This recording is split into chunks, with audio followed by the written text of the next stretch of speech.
Hey everybody, this is Perch, and a short little live stream. What a weird day and a weird week. What are you gonna do? But anyway, there's a few of us I think who will join and chat. We'll see kind of what's going on, answer some questions. I'm not sure what scammed means. That's all good. I mean, if maybe it's a short little time to have a break from whatever else is going on in the world, like you just wander over to Twitter, and it is a incredible absolute dumpster fire right now across the board of people either insanely angry or just crazy jubilant, and it none of that is entertaining on any level whatsoever. So again, thanks everybody for coming in and joining here. Again, probably pretty small. It's the first live stream of the new year. Don't have a guest. I'm just flying solo here. More time for your questions. About every 4 or 5 times, we'll do this. I think the last time I was alone was a little over a month ago. That sounds so sad. Anyway, more time for your questions, more time to go through all the different little bits of comic news. I don't know what to say with all the rest. What an absolute lunatic thing that is going on here. Hello, Australia, and thanks for joining. A lot of people from Australia. I look at the stats, and a lot more people from the channel are coming for Australia. I don't know why. It's like my biggest growing region right now, and I'm not sure. I have no idea why that is what's going on. But there you go. Oh, never alone. There you go. Never alone. I've got you. Anyway, in what has been a roller coaster week, of course, of news, I also made the mistake of actually sending a bunch of videos out live that I wasn't ready for. So that threw me off my schedule. It's not very good. Hello, everybody. By the way, hey. You're here for a break from the absolute nonsense and insanity that keeps going. What comes next? Put your predictions in the chat. At any rate, I do have some good. Oh, there it is. I've got some good stuff coming up. I've got a really good retrospective with Joe that we have both been waiting to do. Hey, Eric, I should have invited Eric. I want Eric. I want to stream with Eric. Anyway. I'm terrible with scheduling. A lot of things got out of control. I had 2 interviews that I was scheduled to do this week that got bumped because of just, in one case, somebody was glued to their TV while that was going on. The next, it just life got out of control this week. So hopefully a nice long break, but got a good retrospective with Joe of a comic both of us absolutely hate that I think like the majority of the world loves. So I'm expecting everybody absolutely despises everything there. Hey, Yule. Hey, everybody. So we'll see how that all goes. And then I'm trying to follow up when I do these retrospectives, if there's any way possible I do the numbers kind of right after it. So I got a bunch of good numbers. I've got the House of X powers of 10, all that kind of stuff, and lots more. So all very good. They're asking, what comic is this in the background? It's not. This was just a quick sketch I did of Saturn Girl, and I inverted it. So this is just me. So there you have it. Nothing very fancy there. Anyway, let's see. What are we drinking tonight? Well, I mean, it's kind of it's boring for me. So I'm just having whiskey. So that is what I've got going on.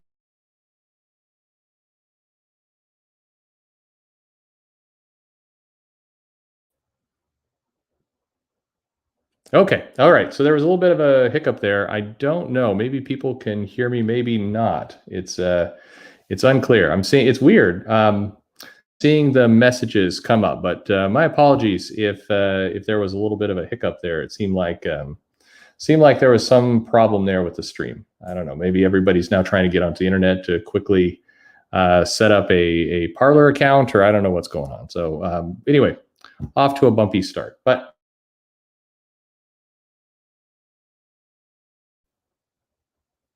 Yeah. Okay. I'm having lots of weird problems here with the the screen is very fine. Okay, so people are saying they can hear fine. I don't know what's going on there. Yeah. Okay. All right. Everybody can hear me. Cool. Like the screen is flickering and there's lots of crazy stuff going on with the old Streamlabs service. All right. I'm gonna just have some of this whiskey. That's the key here. And we will get this thing actually properly onto the road. So, by the way, whiskey with rocks. It's always the way to go. And I appreciate that somebody was able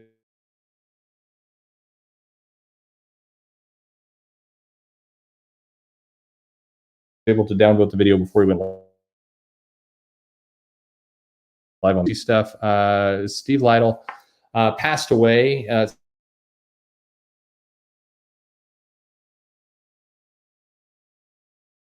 If you if you were if you were reading comics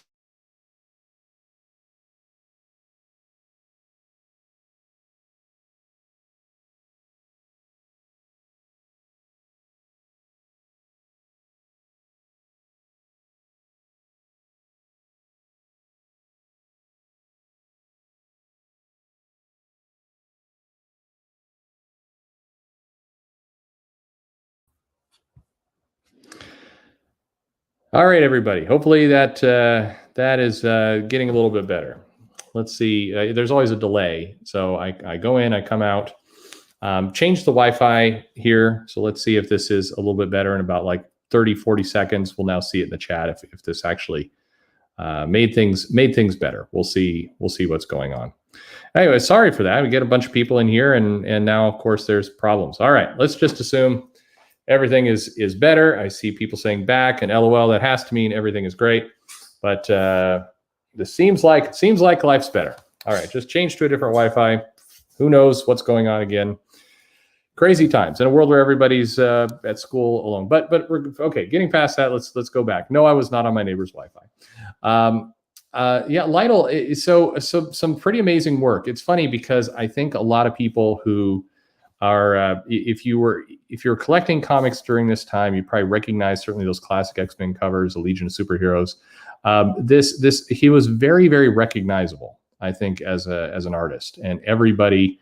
I mean, he was very, very distinctive, but at the same time, it's a name that doesn't roll off the tongue. I think with the amount of work that Steve Lytle did, he's not a creator that everybody just remembers, but I think had an incredibly prolific career. I think at 61, it's just incredibly young to pass away. Yeah, as Joe was saying, is very, very sad. And so the world of comics definitely lost a pretty legendary artist. So sad news here today on this. So I don't know what to say. I've got so many of his comics, and he's definitely on my mind as a pretty epic creator. So on to, well, I would say this is happier news, but next week, what do we got? So and this is shortened. The next week is giving so many variant covers that just the sheer work of trying to condense this thing down caused me to tap out after I got to these comics. I'm trying to keep the things up a little bit more, but basically, a little bit less from Marvel next week. It's weird to say that when you see this many things on here. Lots of trade paperbacks coming out, tons of Future State stuff. We're going to talk about Future State here in a moment. But finally getting to see, Jeff Thorne's Green Lantern, of which I'm quite interested to see. I'm very excited to see what he's got going there. He did hype me up for the book a little bit, so we'll see how that goes. Also, Erratic #2. I really like that first issue, so interested to see how that goes. There's a lot of little things out there. I found Red Mother to be good. There's a lot of different titles out there to like, and so we will see. But anyway, the onslaught of comics continues. I wanted to show you this. So 31 years ago, not that we're jumping right to the end here, but 31 years ago, about 2 days, was the first issue of Crisis on Infinite Earths. It's weird to think about from the standpoint of this week, kind of a Future State, and with Death Metal coming to a conclusion, we're kind of rebooting the DC universe again. This was the reboot that we got 31 years ago. So Crisis on Infinite Earths. If you don't feel old now, then there you go. I definitely remember seeing this on the spinner rack. So I'm feeling old at this point. But this was DC's first attempt to kind of really straighten up their continuity. And of course, it worked swimmingly. Everything was very clean and simple after this, and fans were really happy. And there was never any confusion about kind of multiple Earths and everything else. So, but there you go. Definitely a major kind of moment 31 years ago. And 45 years ago, going a little further back. Now I'm not this old. I don't recall this one on the rack. But here is Superman versus the Amazing Spider-Man, the battle of the century, the biggest superhero team of all time. What's kind of crazy is is this $2 price tag for something 45 years ago, which also doesn't quite remind you of that. Doesn't feel like it fits at any rate. But it's another classic comic.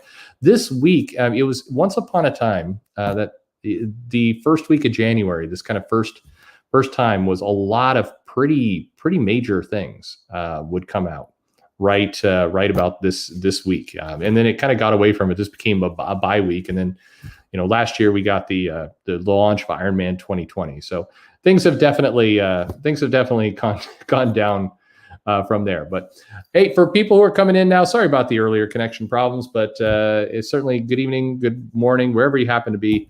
Thanks for joining me and maybe taking a brief little escape from all the other kind of crazy nonsense. Do throw your questions in the chat. I know hitting you with a lot of stuff right now, but we'll try and answer those and put some different pieces of news out there. Anyway, all good stuff, good times. I want to show you this because it's something that a lot of people I don't think see. So we're heading up on final order cutoff, and this is where kind of shops can order kind of this last little thing. I think Yule's in the chat. He probably is seeing this come on right now. But this is a look at what retailers get when they're hitting final order cutoff, and where it's that last chance to kind of buy some of these other some of these issues that are coming out. So if you didn't order initially, it's kind of your last shot to get some things. It also is revealing in that we get to see some reprints and some other pieces on there. But if you are a collector, if you find yourself missing out on things, if you want kind of a better indication of kind of what's being promoted to shops, the final order cutoff list can be pretty useful to actually see. And so this is an interesting piece. So I'll leave this up here for a second. What were the thoughts on Future State Wonder Woman #1? I think it was fine. I think for me, it was one of the better issues that came out this week from Future State. I think I love it is too strong a word for me personally. It was a pretty cut and dried story. I didn't like all the jokes around airplanes and metal detectors and things right in the middle. I don't know. It seemed to kind of take away from some of the mythology. They're trying to ground it in current problems like frustrations with airport security. And I mean, I don't know. Nobody's flying right now anyway. But that was a weird bit. It read strange in the issue. I didn't particularly care for that. And that was all right. It was fine. I think in terms of an origin story, it did a decent enough job of like, here's the character and we're springing into an action. We're going to bring stuff through. It was structured just fine. Some people are raving about like it's the best comic they've read, for the last, in the last decade. This is the best stuff, and it's not at all. I don't think it's anywhere close to that. So all good stuff. Good evening again. Hello collectors, hello readers, hello fans, hello people who don't want to hear about how Trump's kicked off Twitter. All good. Perch, remember this comment 6 months from now, Marvel comment. Yeah, I mean, I am not looking forward to all the people who want to touch on current events in comics. I hope cooler heads prevail and somewhere within the writers, the editorials are like, you know what we need right now with all this chaos and everything else? Some escapism. Like, how about we do some real true escapism and we write stories that are not connected to current events? Wouldn't that be nice? I'm really hoping that's the case. But yeah, I'm just, I am not in the mood for all the stories that are kind of trying to touch upon this moment. We're going to be living with this way too long. I watched that Death to 2020 show on Netflix. There are parts that are funny, but even going through that, it's like some of these jokes we've heard 50 million times at this point. I'm tired. And to this point, yeah, I've seen this. Suddenly, Secret Empire has become this prolific kind of title, and it's like that's not what happened. I mean, Secret Empire, Captain America manipulated his way into being head of Hydra and Shield and taking over this has nothing to do with what happened to DC, and I don't think they bear any resemblance at all. There's a Commandi book where he's trying to urge people not to fight because they're tearing up the fabric of society that has a lot more to do with this week. In fact, I think the Captain America Reborn comic was coming out right about this time, and they were fighting on the Capitol steps, probably that, but not Secret Empire. Ooh, God, no thanks. Yeah, Yara Flor, I think she'll be a breakout character. It feels like it. I mean, I think DC's really, they believe they've got something here, and I think it's a combo of a lot of different elements. And I think this character is going to stick. The question will be when we go into the de-aged version in April, is it still going to feel well? So I don't know. Comics, am I selling any Warhammer comics for Marvel? No, I'm not selling any right now. The shop's not open, so I'm selling 0 Warhammer comics for Marvel. But there's a couple, just not many. Warhammer's not doing great, or at least I haven't. In 0 of the retailer forums I'm in, is anyone saying that this comic is doing great? I don't know. I'd love to know. I know some people like it, but no. Perch comic tie-in ask. Well, no, I call it more things than that, but there is a good. There's some ass there. Futuristic Wonder Woman was the Storm story I've been waiting for my whole life. Yeah. God, people need to read more comics. That's all there is. Coming soon, Spider-Man versus the white working class. Oof.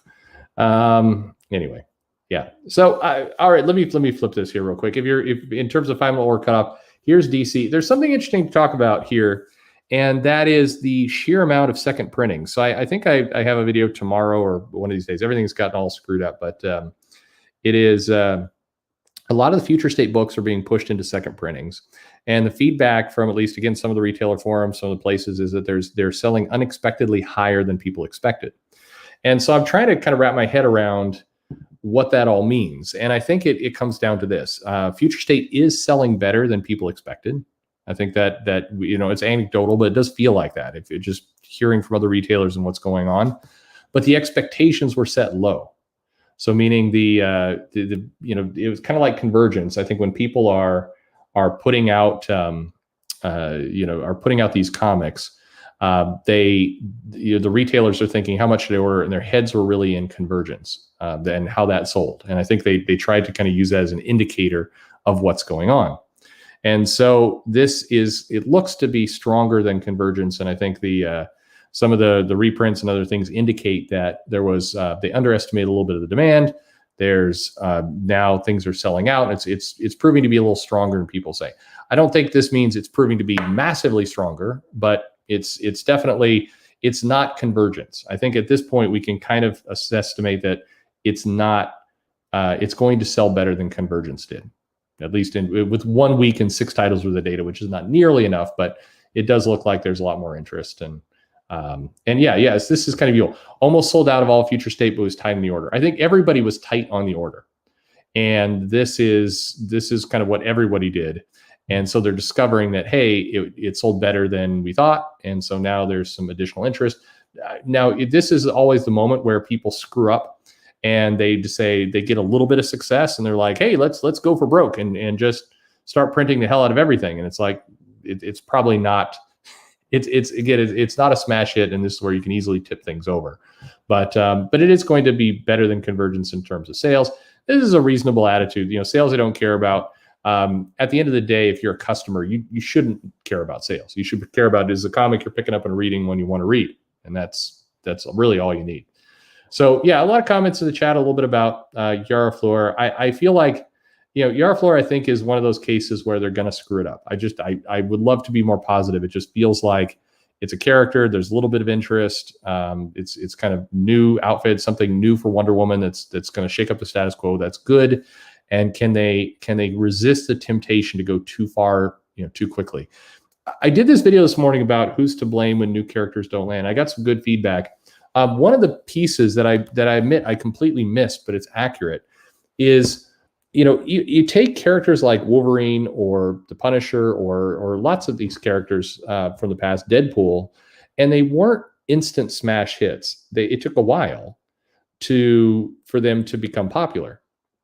And what I think you see now is kind of this combination, both from the customers, but more from the publishers, where if a character comes out, it even has the smell of some popularity, even kind of there's just more than just passing interest.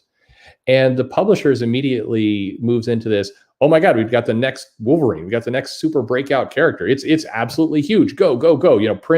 Print more copies, do a solo title. Let's launch an ongoing, quick, do some press releases about how this is the most exciting, entertaining character of all time forever. And then, people have a natural reaction when you tell them something is popular. They almost want to disbelieve it. They don't like being told something is popular. And so there's almost a withdrawal at that point. And so you see the character not take off like the publisher maybe initially hopes they will. And then the publisher seems to get bored after about 2 years and moves on to the next shiny object. And so you just see this kind of constant orphaning of what could be pretty good ideas. Whereas if you go back in time, 20 years ago or further, the characters, they had a chance to evolve. They didn't move so quickly. I mean, it took a long time for Wolverine to get his first solo series. And when he did, it was popular, and Wolverine's a popular character. But imagine if, like, Wolverine had his first appearance in that comic with the Hulk, and then 2 months later, they had a solo series and they were running around getting him a guest starring and everything and talking about he was the most popular character in all Marvel. I think they would have killed it. I think you need to let things develop, and they just rush it through. Same thing. Punchline has some interest for sure. I think if you're going to make Punchline the centerpiece of a year-long storyline in Batman, and you go with more solo titles and everything else, I think by the end of the year, people are going to be super sick of it. It's just they're gonna run it completely through. So that's my take. I don't know.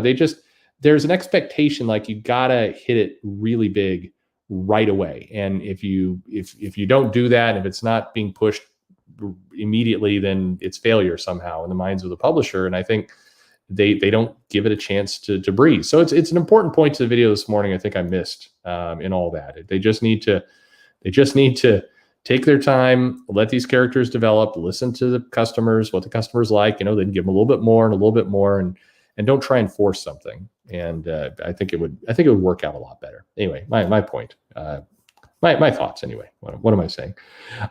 Anyway, lots of comments that I just missed then in the chat while I was rambling on about things. I think people underestimate the challenge that if you tell them this is great, they want to resist. It's like it's a natural human behavior where you don't want to be told what to like. It's tough. Anyway. Yeah, here's more. Okay, so here's more final cutoff from Image anyway. But this is the kind of nonsense that people deal with. Imagine being a retailer, and this is just a piece of it. I don't know if you're still in the chat. I mean, like, how do you even keep yourself mentally sane going through all this? By the way, hello, everybody. Thanks again for joining. We got 81 people from this nonsense. This is wonderful. Again, I don't, there's something I think thoroughly broken if you're trying to kind of manage your orders and you're looking through pages and pages of what you're seeing on the screen right now. It just, being able to pull this up, to me, I think this is a broken part of the whole business. And it's one reason why things don't evolve. I should have you all jump on. Like you got, for example, you got that Snake Eyes Dead Game number 4 or 5, cover A Liefeld, cover B Liefeld, $4.99. Well, what are you doing there? How are you making a really smart decision about what you're doing? I don't, it doesn't work. Anyway, Joe asked a good question here. Has anyone bought a comic or been more interested in a comic because a creator hyped on Twitter saying you won't believe how amazing it is? Yeah, does that work on anyone?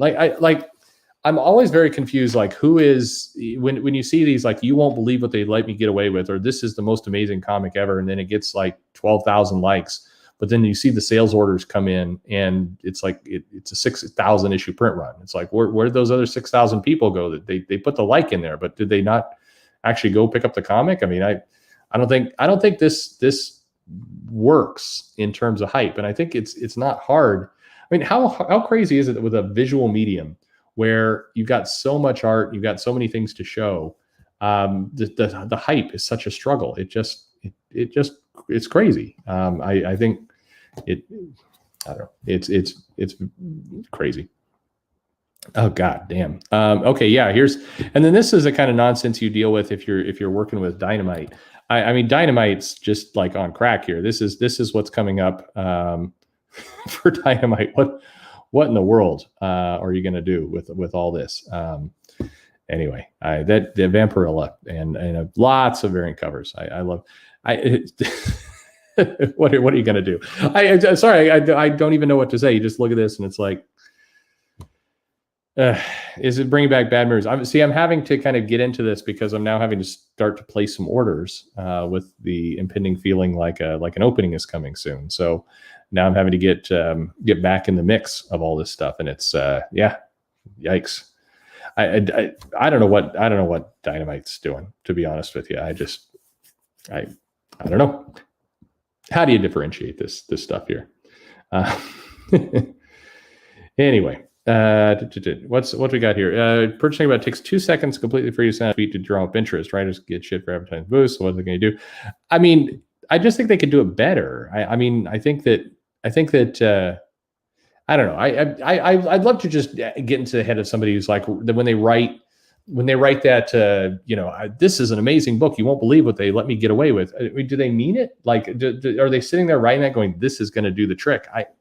I don't know. I think it's good to tweet about this stuff. It's good to pull up some hype. It's just, for creative industry, the hype is very uncreative. And granted, it goes without saying, some of these guys have been absolutely attacked or chastised by the publisher for marketing without their permission, and that's a major problem as well, for sure. I don't know if anybody's seeing anything on this list that is really exciting, but if you're seeing something like, oh my God, I did not reserve Vengeance Vampirella cover D, the cosplay cover. I need to hurry up and dial up my comic shop. Just get in there. Gotta get that cosplay cover. I don't know. Anyway, in terms of new books, as long as we're talking about things that are expanding, we have Way of 10, or whatever, however we call it. What do we have, Robert? I'm just going to go. By the way, so thank you very much, Robert. I'll dump you in here to a future chat. I'm just going to kind of do this for a little bit of time, then beg off rather quickly and go to sleep. That's what I'm going to do. But thank you very much for the offer. I appreciate that. I don't know. So like I said, we have a Way of X, Way of 10, whatever you want to call it. It's another X book. As I mentioned earlier in the afternoon, we still have X Corp is in theory coming out soon. We have a Moira book coming out. We have, I'm sure, some level of one shot or special edition when we get to the full blown campaign of who's going to be on the X-Men team and the voting. It's a lot. It's definitely a lot of X titles. And I on one hand, if people keep buying this stuff, keep mining it until it's dead, keep kicking that puppy, whatever you want to say. But I shouldn't use that analogy. But anyway, it is crazy how these books are going, and you do wonder how they're going to age. Like what I'm wondering is let's say years from now. So if we are, if it's 10 years from now and people are trying to go back and are like, I think I'll dip into that X-Men run. How in the world are you going to do it with this? Like, what are there going to be like 20 omnibuses that I mean, like how is this going to read 10 years from now? I can't even imagine going back. Every now and then I'll go back and oh God, yeah. You say this as a joke, but I mean, we're clearly getting Election X or Election 10. We're definitely getting something like that. There's no way we will not have some election commentary, and will at some point, like I don't know, the Blob and Toad and some people like storm the Krakoan chamber and take over and then take selfies in Professor Xavier's chair. I mean, is that what we're getting? I don't know. Yeesh. When you compare, okay, so question about the sales things from before with Miss Marvel. When I compare the two Miss Marvel runs, which were the more successful in your opinion, Brian Reed's run or G. Willow Wilson's run?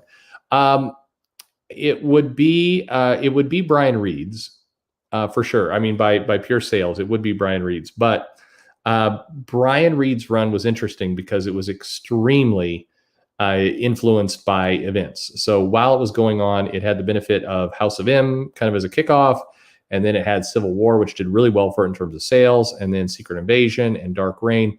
And so quite a few of the titles were hooked to those bigger things. And I don't say it in terms of cheating. It just, it really helped that book. That was during a time when Marvel would do an event, it would actually benefit the books around it, as opposed to Civil War 2, where it would tank the books around it.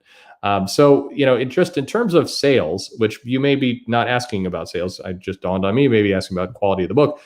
Brian's Reed run does do better, but it was also out in 2006 when all of comics were doing better. So, it depends on how you view things. I think Brian Reed's run had a lot of nuance to it that people miss. I think people who like it, people who don't like it mainly complain about the swimsuit costume and everything else. But Brian Reed's run it had some complexity to it. It was trying to do more things. It wasn't a shallow book. A lot of the future runs that would come after were kind of one-note books. And I think Brian Reed's run, it deserves more credit than people will give it because it get hung up on the costume. And it's actually got it's got some clever stuff to it, I think. Future state of 10. Yeah. Hickman X-Men run. I mean, I've got those numbers coming out pretty soon too. It did well. I mean, it's got one of the best reprint stories that you'll ever see. So without getting too political, do I think creators will tone back on the politics, or I think it's here to stay? I think it's here to stay. It's here to stay until it stops getting attention. I mean, right now it's if you put a post up that's kind of vaguely political or snarky, I mean, you're guaranteed a ton of likes and retweets and everything else. And that currency, gets the dopamine going and people are happy about it. And as long as that's what happens, then, it's going to stay. I think once we eventually transition to, furry pictures being the thing that gets you all the attention, then we'll see creators start to not talk about politics and more furry pictures, I think, for sure. Yeah, absolutely. I do wish it would end. I mean, it's brutal. I just find I spend way less time on Twitter these days. I just the nonsense. It's not fun. Why did DC decide to do the New 52? Sales, pure sales. I mean, they were getting pretty handily beat by Marvel leading up to it. There were a lot of comics that were struggling quite a bit, and they wanted to set themselves apart. I think they watched Marvel do the Ultimate line, and it was very popular for them about 10 years earlier. And so the New 52 was a way for them to kind of get their Crisis and their Ultimate line too. And they did it. It was very successful. I mean, DC dominated the sales for quite a while after it. So it was a successful experiment for a while. And then, like anything else, it definitely tapered out. Here's somebody saying the comic shop sold out of all DC Future State books. Yeah, like I said, that's the common story. DC Future State is selling out. Now, people are ordering tight. So it's good news. It's not quite as amazing. I mean, you're going to see a lot, especially over the next week, about Future State is a smash success. It's selling out everywhere. And it's good that it's selling out. I'm not trying to be the glass half empty guy. It's a good thing. And it is good that there's more interest in it than people thought. But people did under order.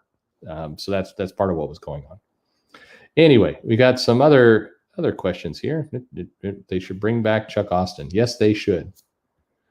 I may have gotten an answer, Joe, to the email. So I'm hoping. I'm fingers crossed. We may be talking to old Chuck Austin soon. Do a retrospective on his run with him. That would be awesome. No, nobody saw me at a. Why are people asking this? No, it's because of the furry comment. Yeah, I got it. Okay. No, I have no. I got sweat in that thing. It'd be smelly. I should stop with all this kind of conversation. It will be not good. What did you miss? Nothing. Will I give us any info on the comic plot wise? Yeah. I mean, there's superheroes. It's kind of a hard boiled story. I tell you what, next week or the week after, I'll just start putting some art up and I'll walk through the plot. What do I care? Somebody could take it and rip it off. It's all good, but it'll be fun. You'll like it. I think. Why not? It'll be good stuff. Anyway, Way of 10 of Swords, Nightcrawler. In theory, the premise is pretty good. I think Cy Spurrier does interesting stuff when he's working on the X-Men book. I think his John Constantine run just now was pretty damn solid. But it is it's hard for me to imagine how this isn't going to get lost in the shuffle. What am I drinking tonight? I am drinking whiskey and not nearly enough of it. So there you go. Let's see what else we got here. Okay. So speaking of which, DC, it won't matter because of course, they're going out of business in July, but, what is the mystery DC dream character? So Jeff Lemire, Doug Meineke, have a Black Label comic. They say it's coming later in the year. I saw one site, pin it into the fall.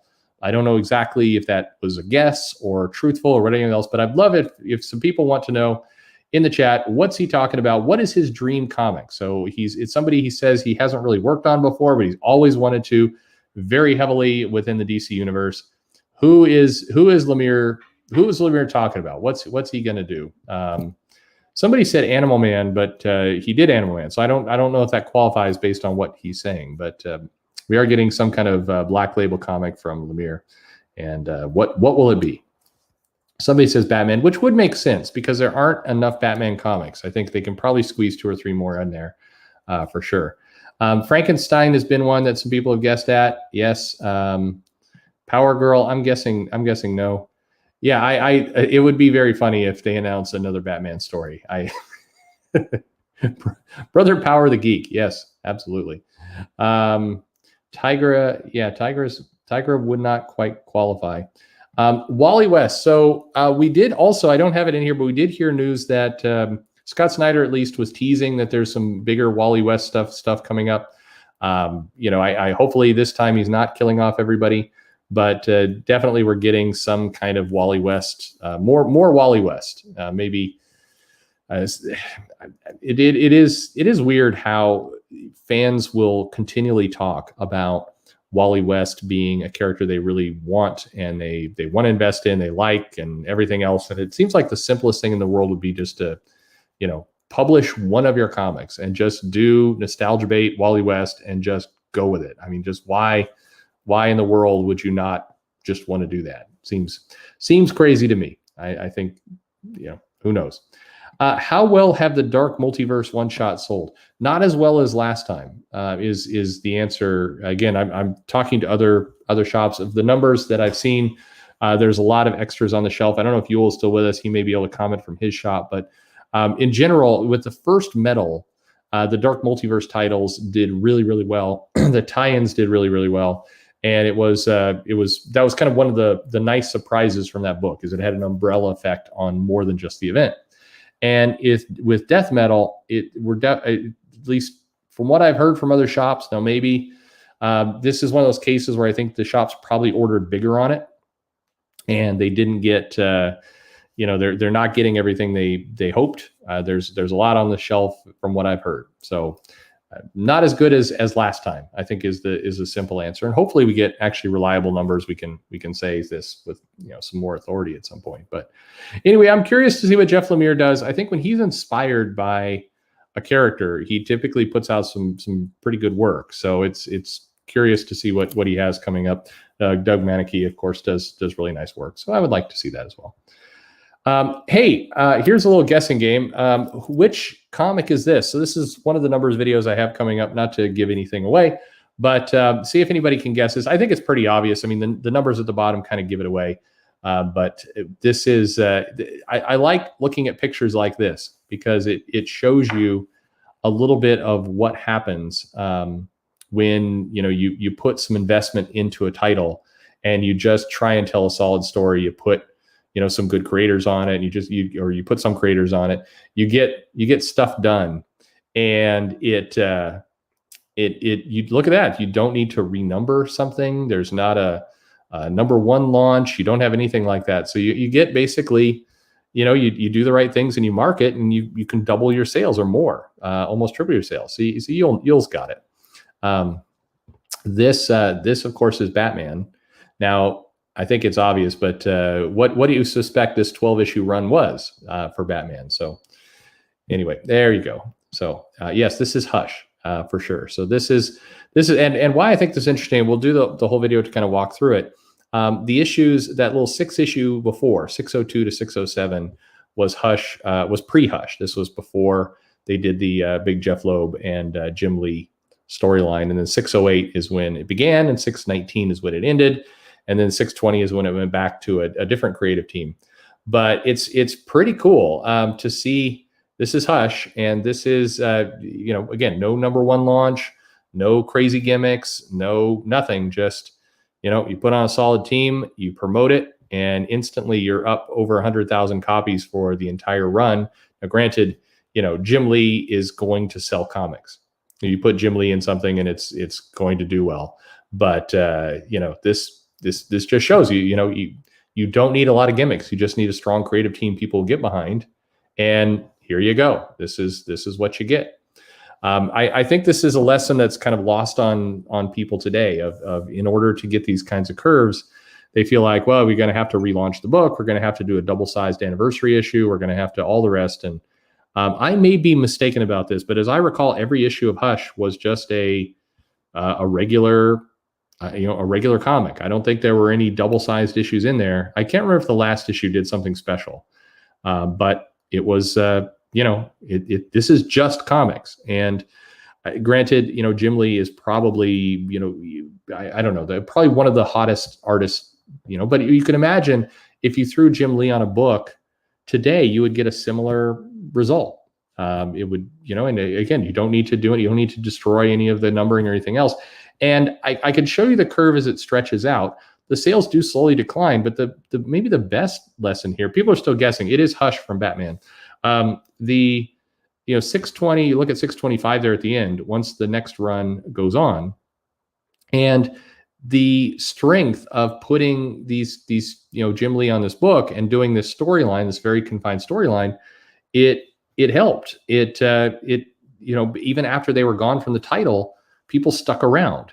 You were still up in the 90s for quite a while. I mean, I think you eventually got down to 85,000, but you went up from an average of, under 50,000, which is where the book was selling.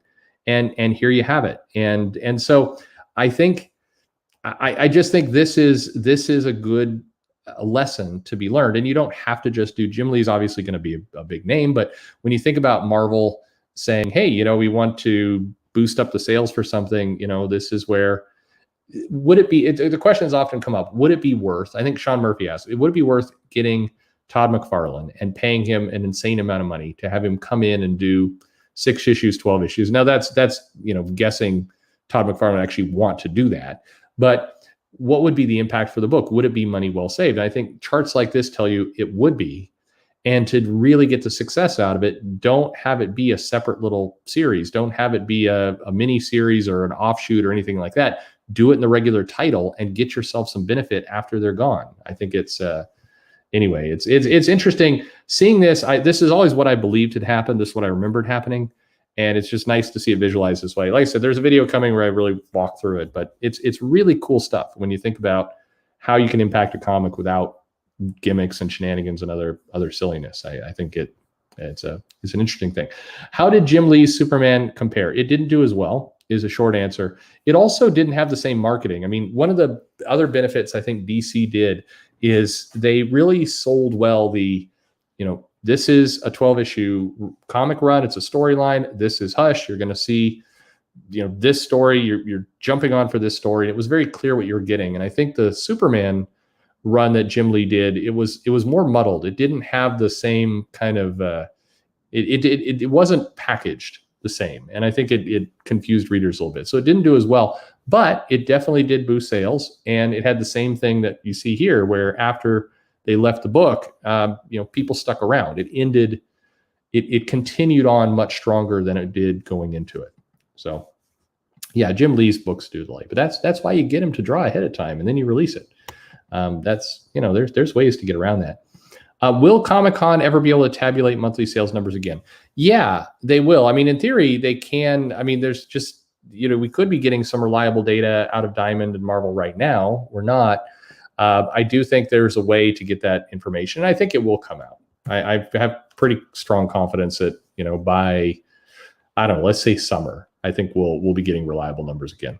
And we'll get the back numbers. I'm fascinated to know, what has happened during this last year, because we're hearing a lot about how comic sales really went through the roof toward the second half of the year. I don't know, Yul, maybe they did for you, but I think the numbers are very exaggerated that we have right now. So I'm interested to see what the real things are. Anyway, yeah, sadly, if you put Jim Lee on a book, it would run for 1.5 issues. That's why you get him to do it up front. That's I don't know. I'd like to hope he still enjoys drawing. I would hope. Anyway, lots of fun stuff. Let's see. What else do we have in terms of some questions? How about more thumbs up? Sure. Yeah, if you like. I always appreciate that. Thank you very much. The subscriber count, again, I got to say again, thank you to everybody who's came in and subscribed to this crazy little channel. I think we've got 400. No, is that right? Yeah, 400 new subs since the last week. I don't know what's going on, but thank you for everybody who's coming in and listening to my nonsense. I really do appreciate it. It's nuts. I do not understand it. Yeah, variant covers, extra video over ships. This is, oh my God, this is perfect. I've got to save this comment somehow. This is pretty on the nose. I did really enjoy doing that variant cover gag with the videos, but man, it made some people mad. I mean, there was people legitimate. I'm not sure why, but they were really pissed off that I did that. I'm unclear as to why, but yeah, video over ships. I'm giving you too many videos, and now we're talking Batman. This is a brilliant comment. So thank you very much. Now we're just going to jack up the price. That's what we've been doing. Zach's been, yeah, I do appreciate Zach's pointing some people to the channel. Like I mentioned last time, I think he did, and then some of the YA authors pointed people to my channel as well. And I would have loved to be a fly on the wall and kind of see the collision of those two audiences coming together. So good stuff. But I do appreciate everybody who points this way. Is always very generous, and I'm thankful. Anyway, what do we got? Would I consider doing a deeper video on Tom King, Batman, Vision, Heroes in Crisis? Others? I have Heroes in Crisis somewhere. I've got the numbers. I just need to route it all up. Vision for sure.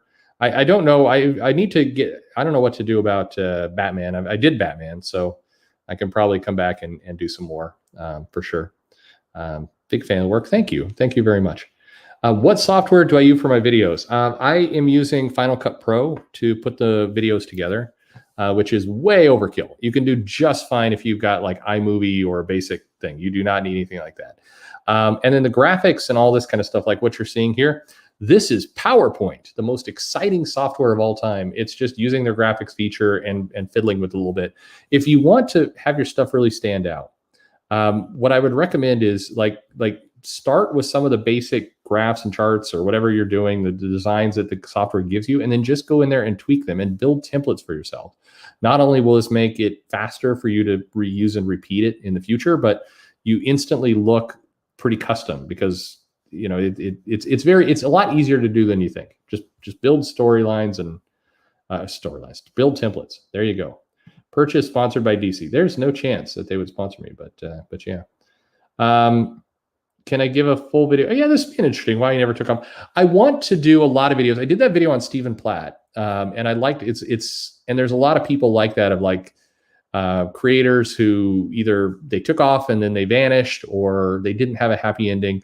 The trick is to do those videos without being really cruel about it. And every time I've done one of those, I always get mail, oftentimes from the creator or the person I'm talking about saying, thanks for talking about my crappy life. And it's like, I don't want to do that.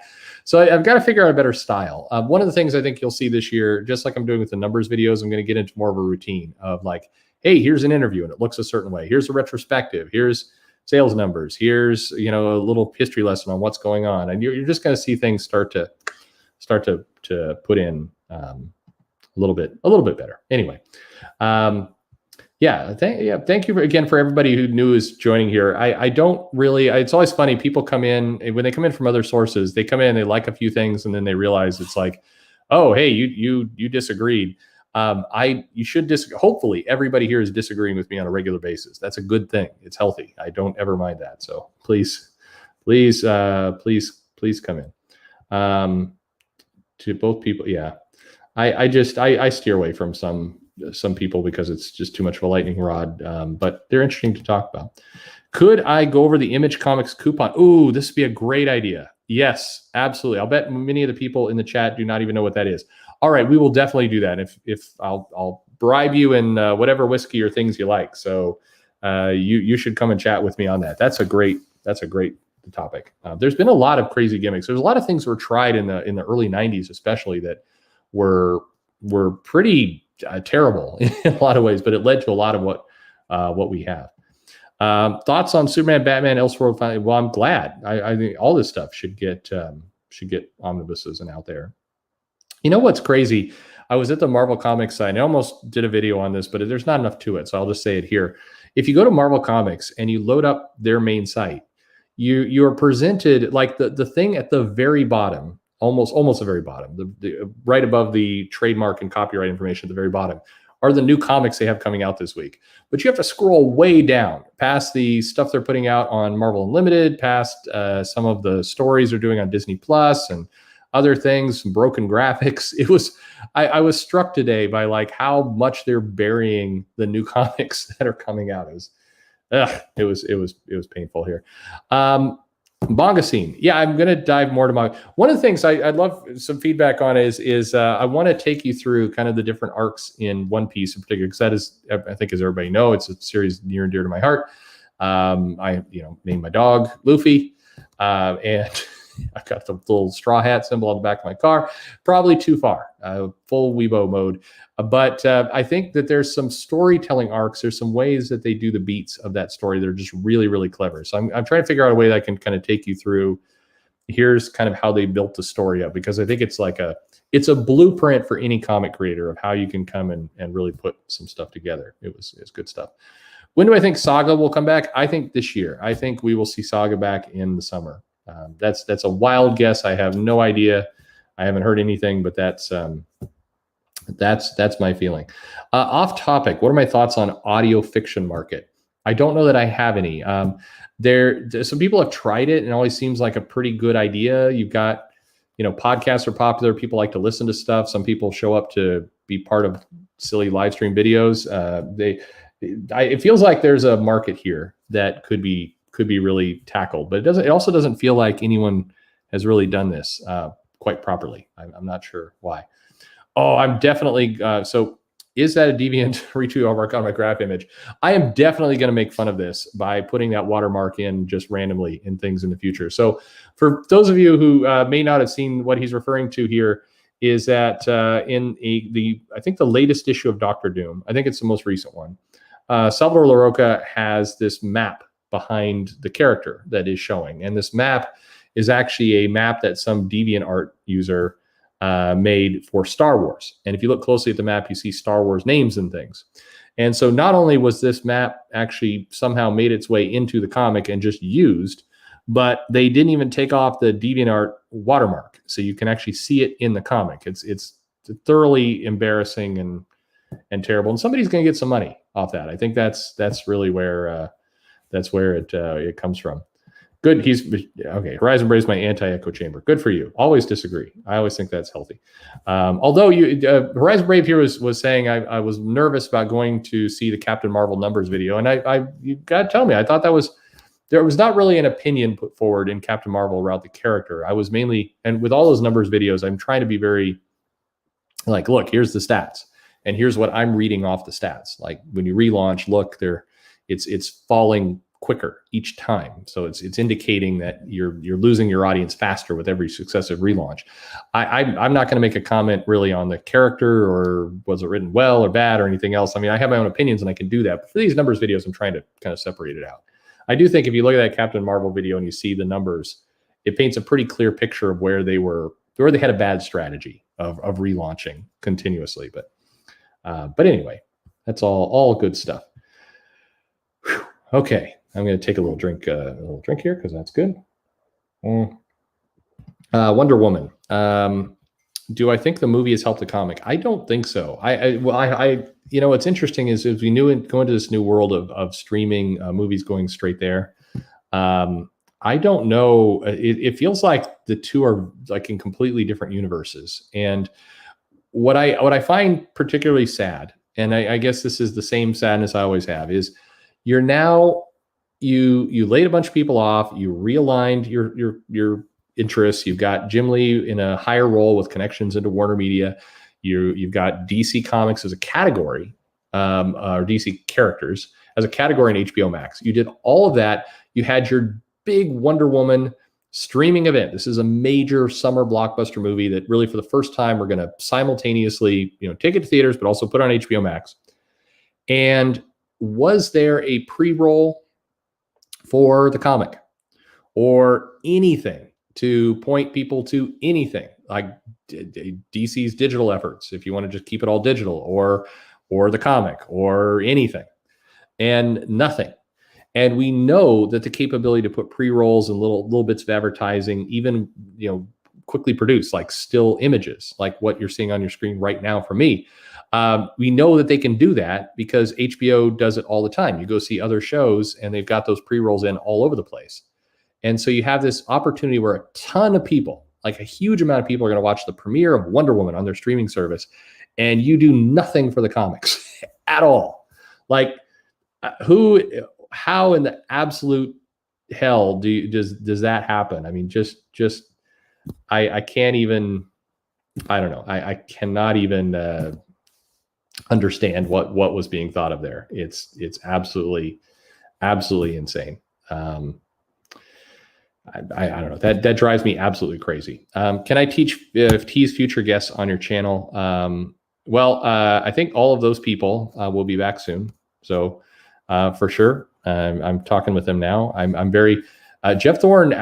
He reached out actually just recently, just like a day ago. Maybe it's today. I don't know. The time is blurring here. He's going to make a, he sounds like he's going to, want to come back on when his title drops, and I'm good for him. I lots of respect there. And definitely we'll chat with the other two. And we have some other people coming up that you'll like. I always like to get it recorded first, so I don't feel like I'm pressuring anybody anywhere. But anyway, I'm talking to everybody, and some people who have promised, but and timing just doesn't line up. It's always the case. Even if Wonder Woman 84 was great, it wouldn't translate to more sales. Not necessarily. So I kind of disagree here, because there has been moments where, and you'll see it, you saw a little bit with Captain Marvel. You're really going to see it when I show you the Black Panther video. Black Panther was a case where they did actually do some promotion for the comic for that movie. I think it was either AMC or Regal, or maybe both, gave out a comic for everybody who bought a ticket to that show. And you definitely see a bump, and you see an abnormal bump in the title. That just, there's no reason why sales would boost. And I do think it can help. Put it this way: if you control everything, you're Warner Media, you control the comics, you control the brand, you've got the art, you have the art because you're using the art for thumbnails and various places inside your channel. It would be trivial to promote that there's some comics out there, and maybe it'd be a failure, but it would, and like an intern could take an hour and do this. And that's the part that really drives me nuts. What's my take of Star Wars in 2021? My take is that now I'm not up to speed on the New Republic drama. It sounded like there was some kind of, like, somebody was calling it the fall of the Jedi. I don't know. There's some big fuss Twitter was all upset about at some point, and I did not catch it, what the drama was. But it feels like they're getting Star Wars worked out a little bit more. It feels like the Mandalorian, they achieved the right level of simplistic adventure, not trying to subvert any expectations, and so a little bit of nostalgia, but a little bit of world building. It felt like they got the right formula. And it feels like, one thing about Disney is when they do land on the right formula, they tend to just clone the hell out of it until it dies. And that's kind of the very nature of the MCU. So now I think that the Mandalorian has more or less worked for them. I think you're going to see that same style now with certainly the Boba Fett series and Obi-Wan and everything else. And I think you're just going to, the whole franchise is going to take a hard steer in that direction for a while, because Disney, if they're nothing else, they like to copy themselves. So I think that's my take. I think 2021, 2022 are probably going to be, less controversial, happier years for Star Wars than maybe the previous two were, but we will see. Anyway, now I've talked for a while, and so everything. One of these days, Scott Snyder, he says he will. So we just need to make it happen. I'll say, I'll talk to him about his Black Mirror stuff. That's what I'll do. They could have done a short bit, anything, like literally anything. What's funny is that Patty Jenkins did a bit talking about the comics for, I think, Sci-Fi Wire. And it was like a short little, like less than 90-second little interview about how important the comics were to her, and they were great. And like she did it for that. They could have just ran that footage. Like they didn't even have to do anything. Like just put it out there. I mean, I don't get it. Yeah, Donnie Cates. Yeah, I'll interview anybody. I'd love to. I'd love to do that. Horizon Brave say there's a bump. So it's better than this. So please let me try and make the case to you with the numbers video. If you do some consistent stuff, and I think on streaming, where the video is just always up there now, you have the opportunity to really catch and do things with people. I think this is a definite piece. What do we have? Did I hear that the author of the High Republic got people angry? Some tweets it. Yeah. See, I don't know this drama. I don't know what went on here. I can only imagine. It's the word tweets is pretty much guaranteed that it's terrible. Yes, absolutely. If I could ever interview Cebulski, I would just have subtitles at the bottom the entire time. See, this is why he would not do it, because I can't help myself. There's just some nice humor. I don't think they would enjoy I don't think they would enjoy it.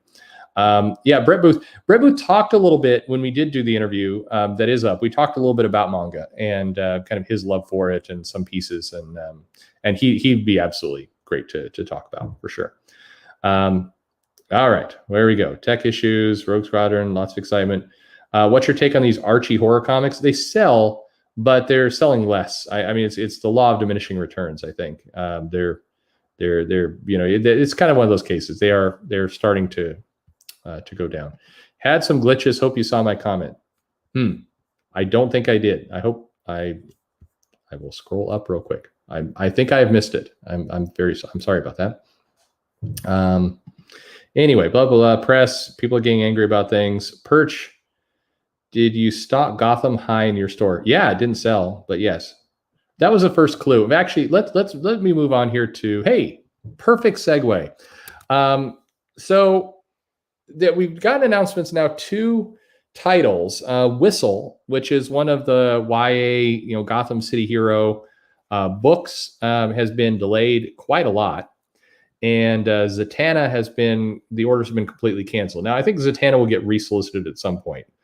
But there is, put it this way, I'm not trying to, I don't want to pretend like I know something. But from the outside, something is going on with a lot of the books and the things that have been commissioned by Michelle Wells. She was in charge of this business unit and was getting a lot of these books. And the cancellations and the delays are starting to really, really stack up. And something has got, there's been a shift in strategy. I know we've got that the Green Lantern book coming out where she's fighting ICE agents or something. There's others, but they're all in that same line. So let's see. Here's the fastest way to describe it. When these books get commissioned, so Michelle Wells goes out and she gets these books. She's I'm saying it all wrong. Anyway, they plan these books out way ahead of time.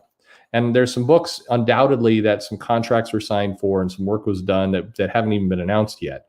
But this whole collection of things that she did, by and large, those books haven't been terribly successful.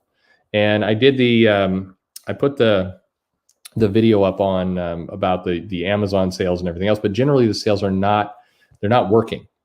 And there's something wrong. So I guess this is one of those cases of pay attention to this story, because in 1 week we had 2 big shifts and a lot of these books have question marks over them. And the books that did come out definitely underperformed. And if you compare them to things Scholastic has done and others, they're not working. And so I think there's some definite retooling that's going on. I would be, I guess, unsurprised if some of these titles just quietly went away or others became digital only and they tried to do something else, but they don't technically need to come out at any time. They're not really hooked to anything scheduling wise, but that's what's going on.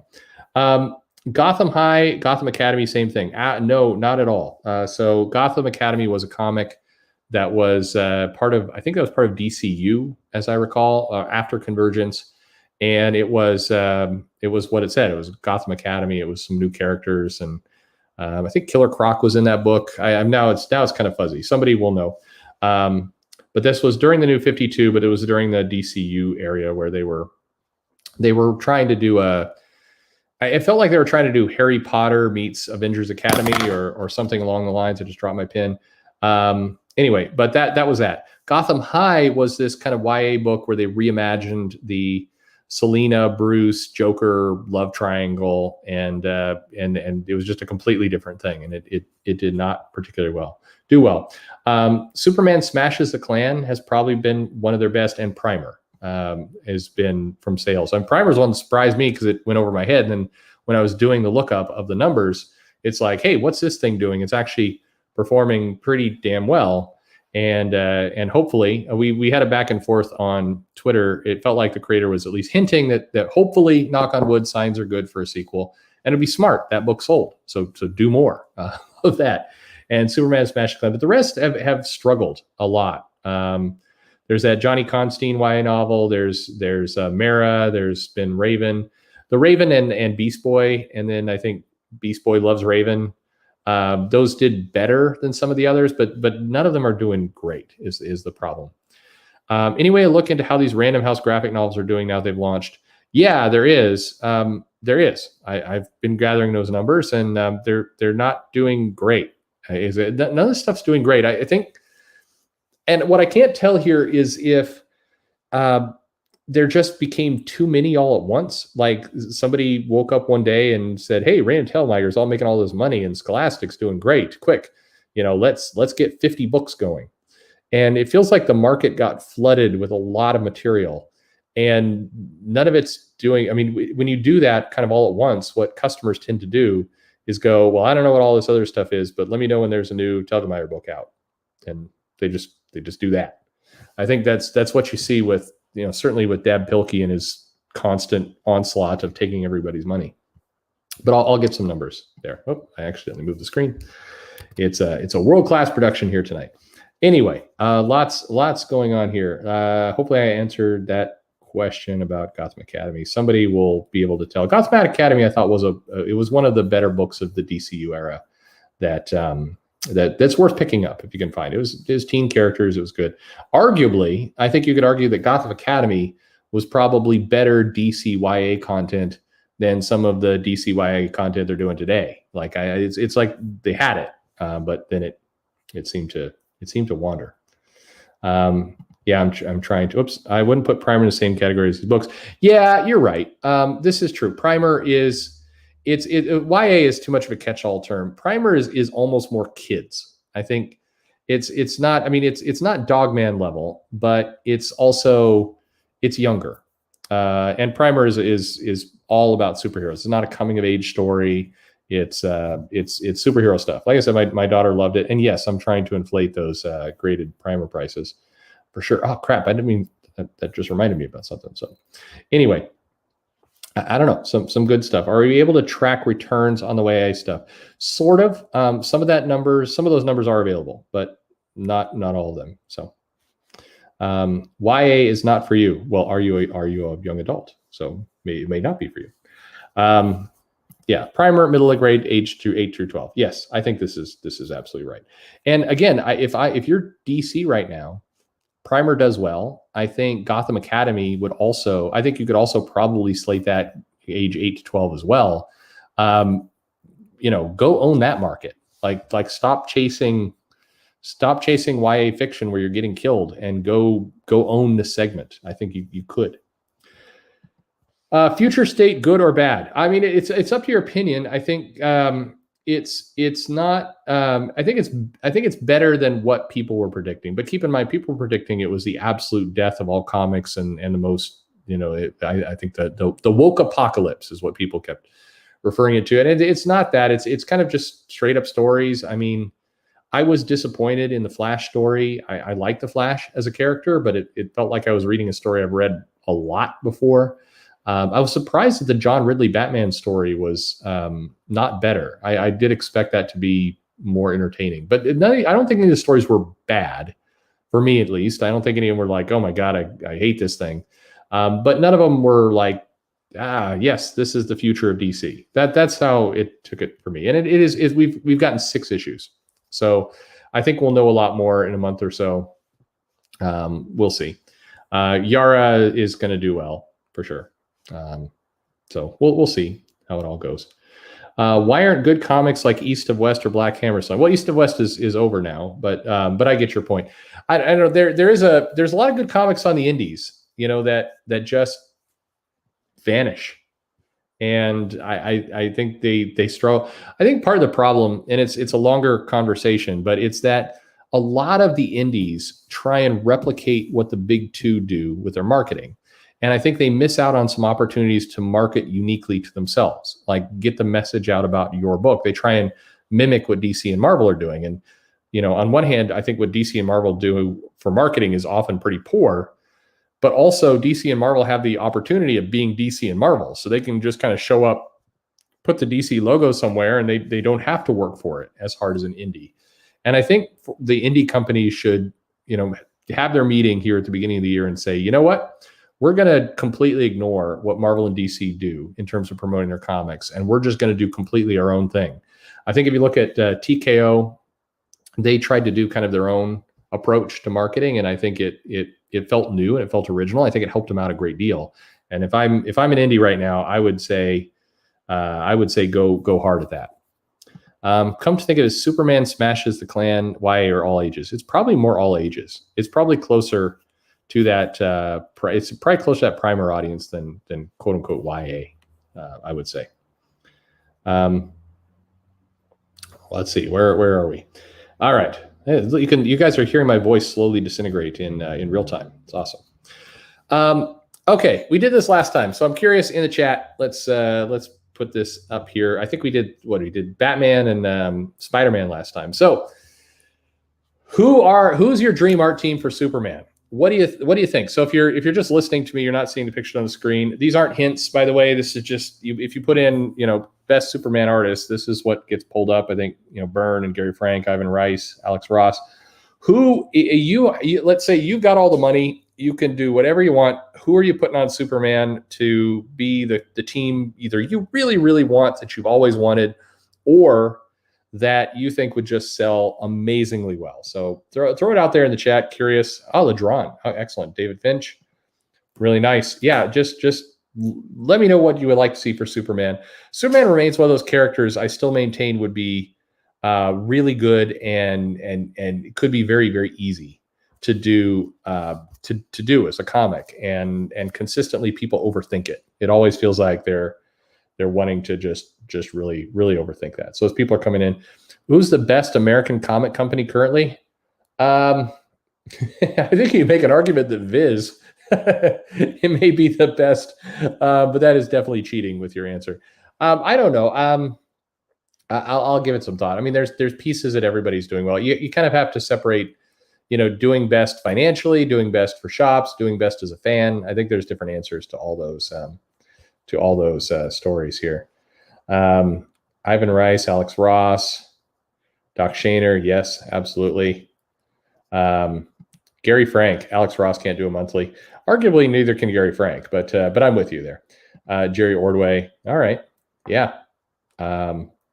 Jeff Jones writing McFarlane art. I'd be fascinated to see McFarlane on Superman. He's done Superman before we not the comic. I don't think he's ever done a Superman comic, but we've seen his Superman, and I'd be curious to see more of that.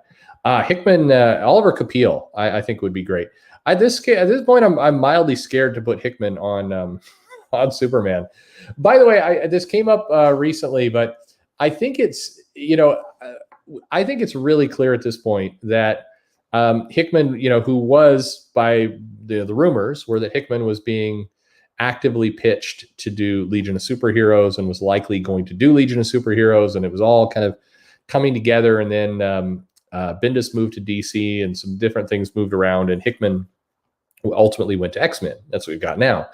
But I think if you look at his run and you look at a lot of what he's doing in terms of the government of Krakoa and all this kind of stuff, it really feels like he modified his Legion of Superheroes pitch for the X-Men.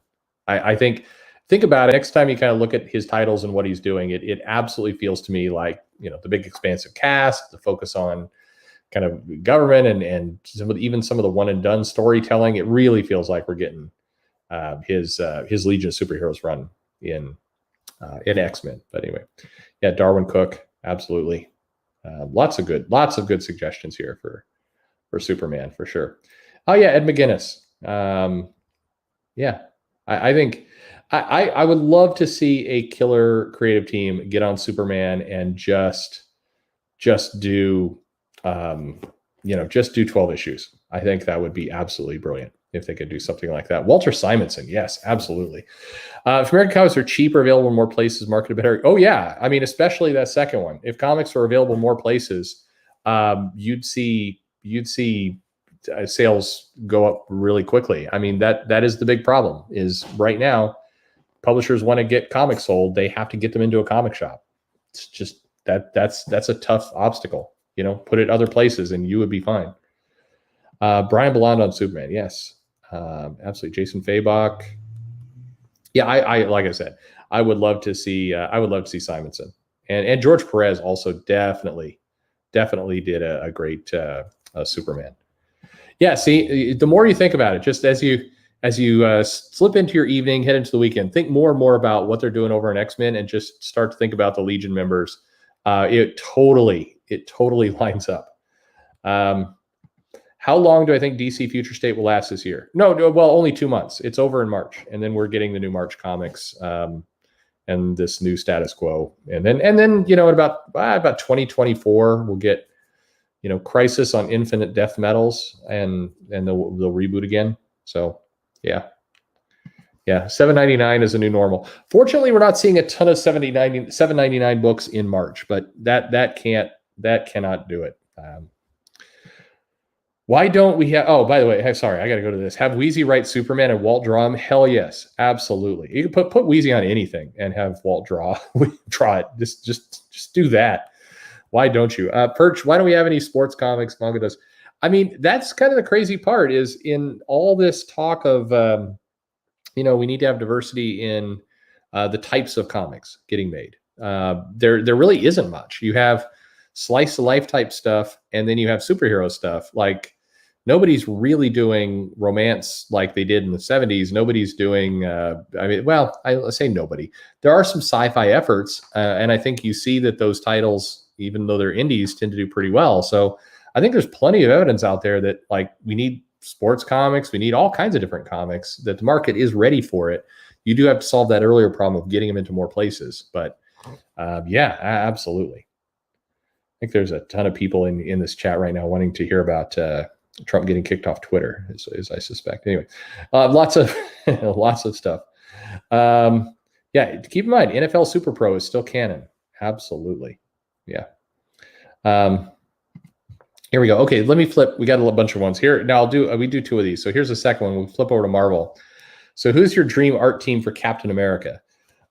More so than I think almost any other character right now, Captain America definitely needs some creative team now to come in and kind of reformat that. I think the Ta-Nehisi Coates has wandered. I mean, there's some people who like it, but I mean, it's hard to tell where that is anymore. There's no excitement for that book, and sales reflect it, and just kind of it's not where it needs to be. And given that Captain America did get a pretty big boost from the movies, I think became reasonably prominent character. We're going to have the Falcon the Winter Soldier show out soon. In theory, there's interest out there, but what do you do for Captain America?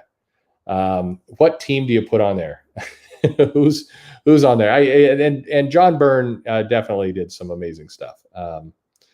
I think Captain America is one of the books where it feels very lost. The story it's trying to tell, of where it's going, it's very, very lost. So who is on this? By the way, there's a fun little fact, and Liefeld will tell you this a lot, is that third image there.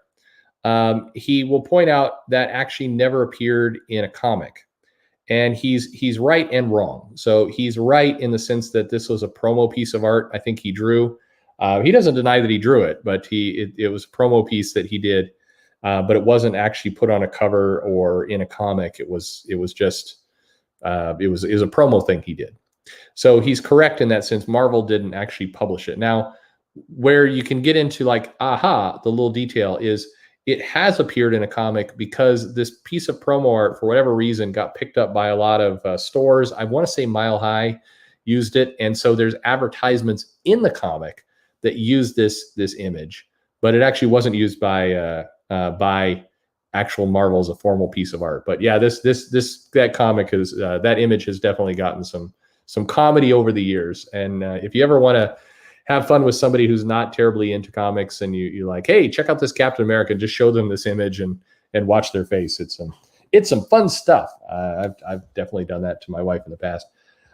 Bring back Brubaker and Epting for 12 issues. Sure. Yeah. Make some more IP. Definitely more Liefeld. Get those. Darwin Cook would have been wonderful on Cap. Absolutely. I totally agree. Wade and Weeks. Yeah. Weeks draws a pretty solid one. Wade's last run, well, I mean, it wandered. It didn't. Again, Cap needs something. John Byrne, Joe Rubinstein, yeah, absolutely. Yeah, Tim Sales, Tim Sale equals sales. There you have it. Jimenez draw Cap, yeah, that would probably be pretty good too. I think Gary Frank Quietly, absolutely.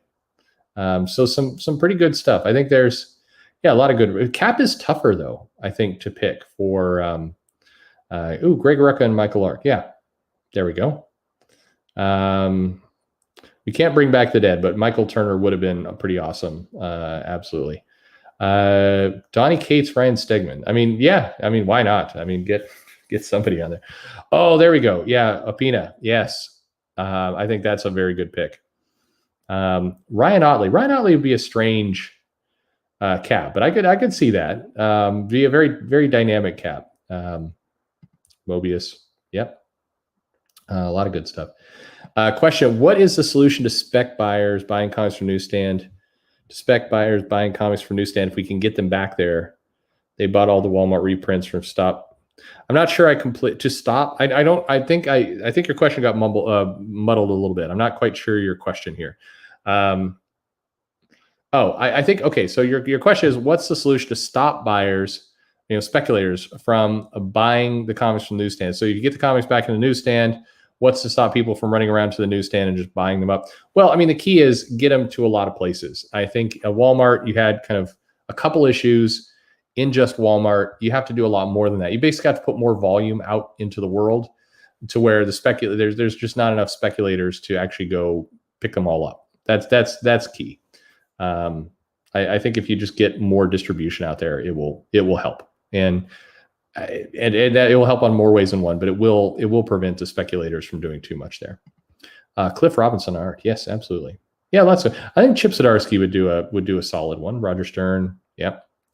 Mark Bagley draws a solid Cap. I don't know.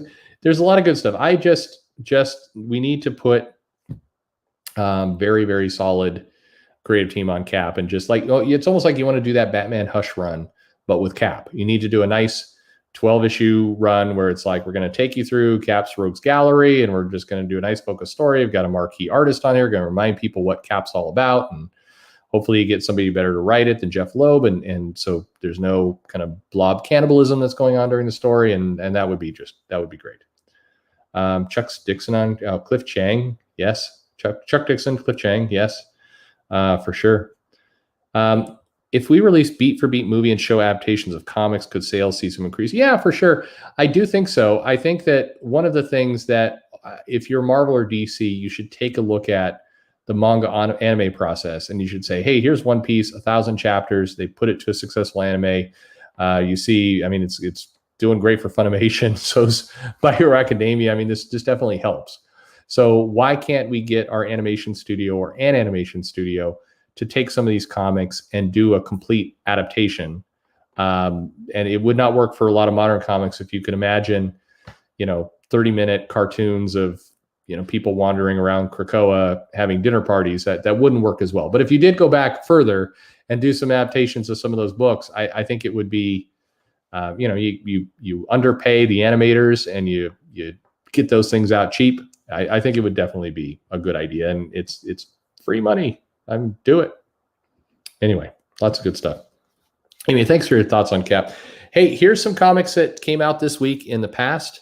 I don't know if I should be showing that Punisher image. I'm probably going to be taken off YouTube now. So thank you, everybody, for being with me all these months. And I appreciate your company, and hope you do well in the future for showing that image. But anyway, you have, sorry, that, it's some good G.I. Joe stuff. There's that X-Force run. That was, of course, Rob Liefeld again with a more subdued chest. I still love Mike Zeck on the Punisher. I think he was really born to do that character, and he just draws a hell of a great Punisher.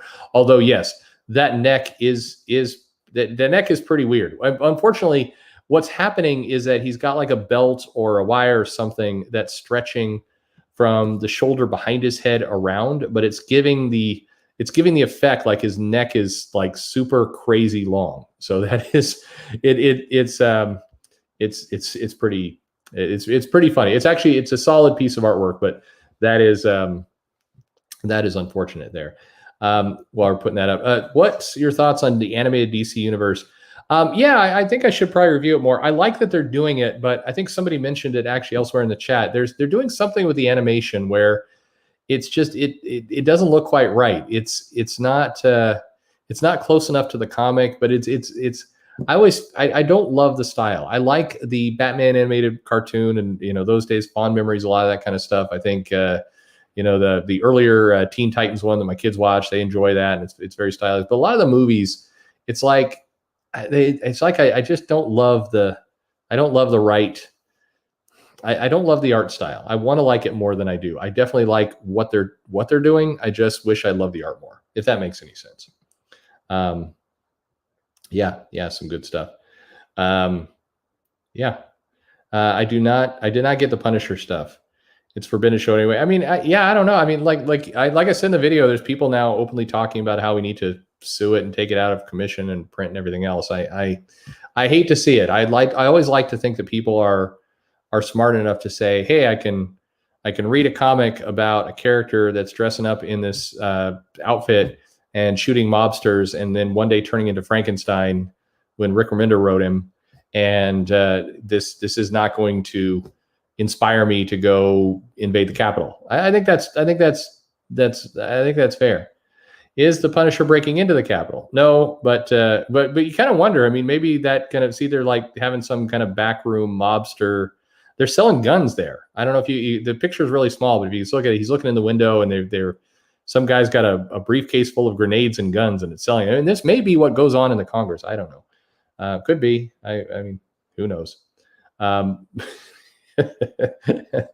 Demonetized. Anyway, what are you gonna do? The one thing he's cracking me about Zeck's art is he used to draw everyone with weird, angular, pointy butts. You're not wrong, actually. And now I'm not going to be able to not see that. Yeah, the butts are strange. I'm sorry. I've got a bunch of upstanding citizens, but seeing that Punisher cover, it's all changed now. Riled up. Okay, so we better get over to here. So here is... Oh God, I'm glad I didn't put the Punisher and the Black Lightning cover on the same page. That was good thinking. We got Heroes Return. This is a good. This was George Perez doing the Avengers, which felt like a dream come true at the time.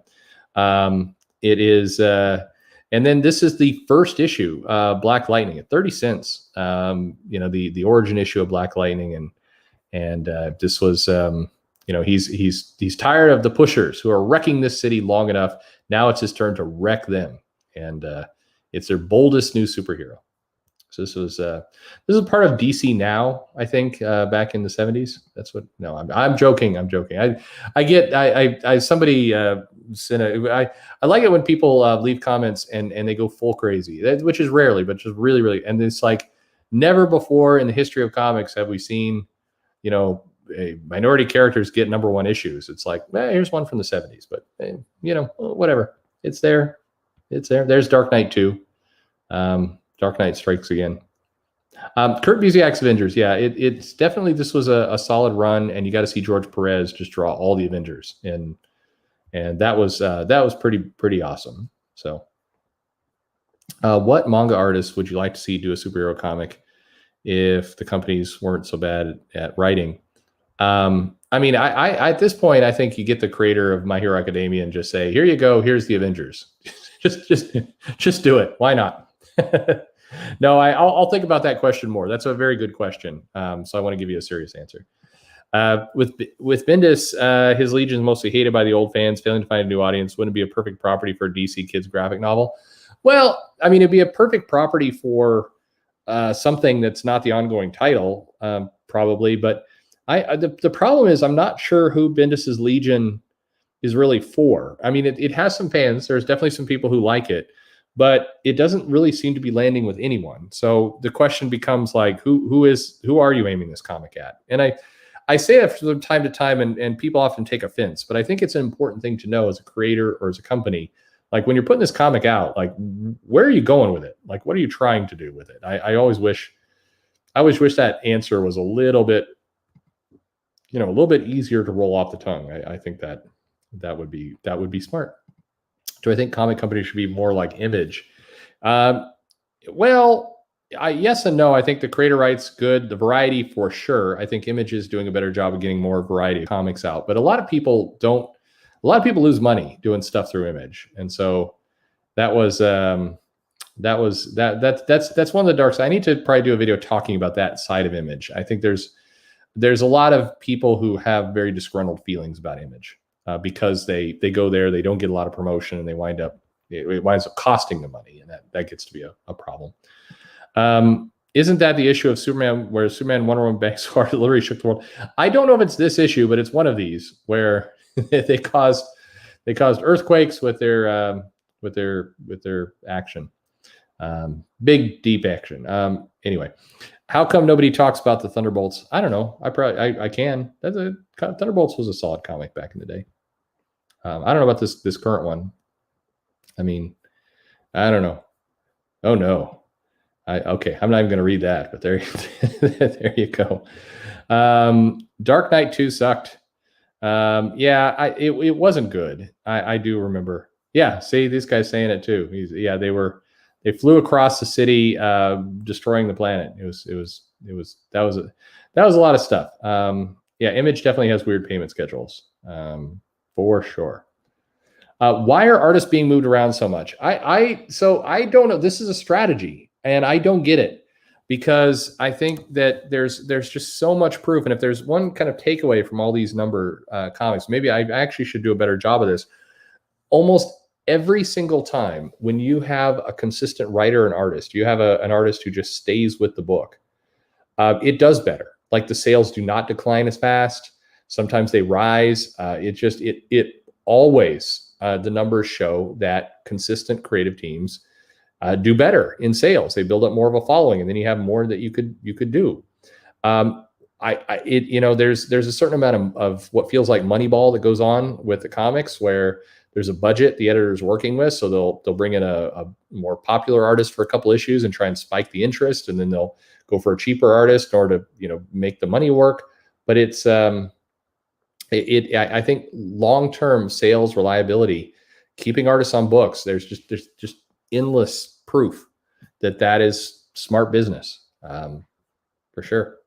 Natural Disaster by Snoo. Yep. Did we ever find anything else about what's going on with New Warriors and Children of the Atom?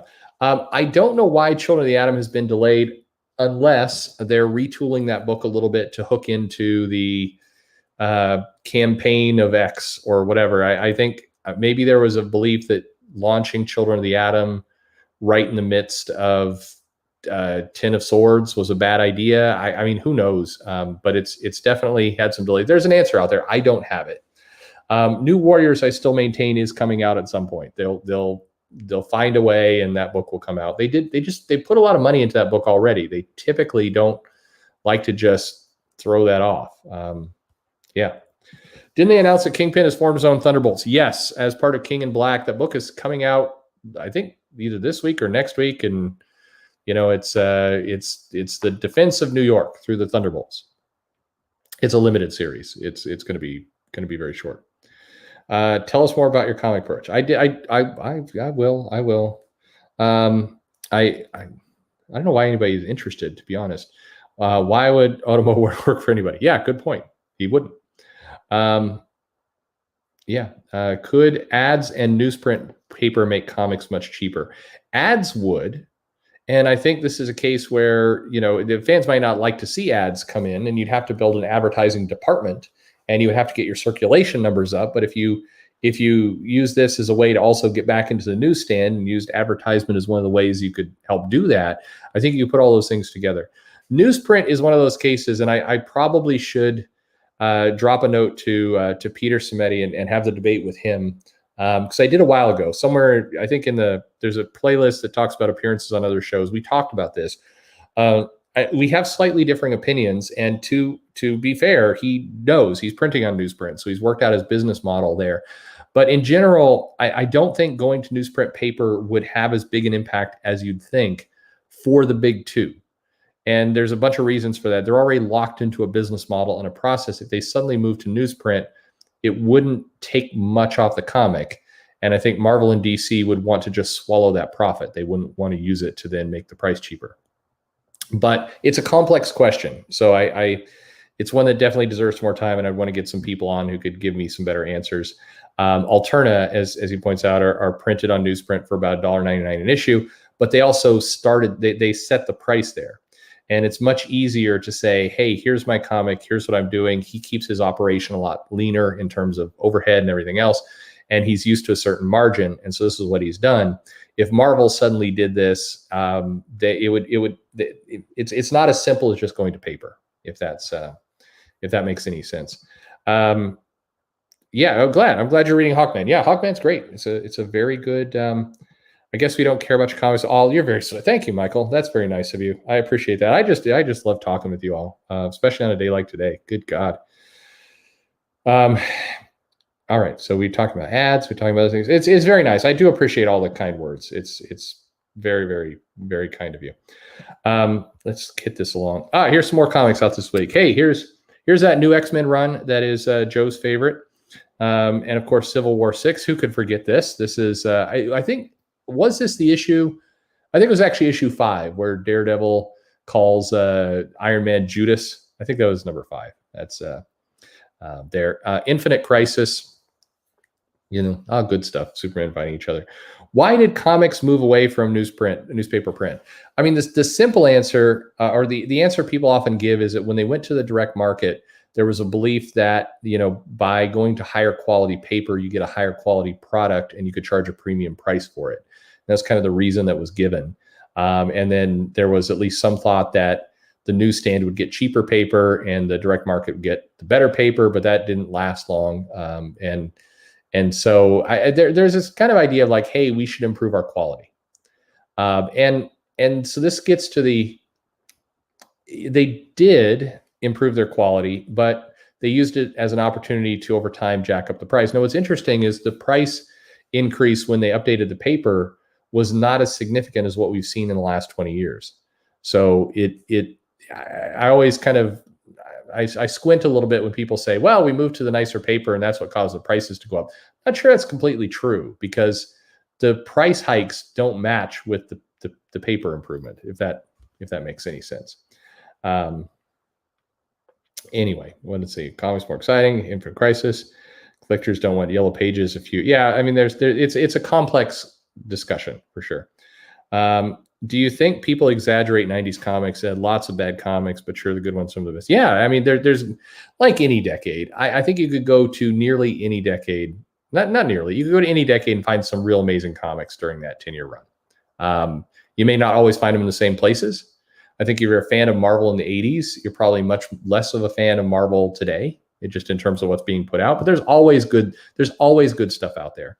The 90s were filled with some really amazing stuff and some garbage. But, you know, it is what it is.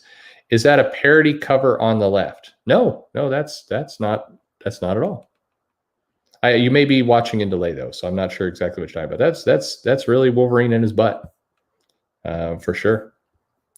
So where can the cost be cut? Well, I mean, advertising is one way, definitely, to bring it in. I think, distribution is the biggest way. I mean, if they start producing more comics, they're going to start getting better breaks. They're going to start finding other ways that they can maximize the cost and still make their money.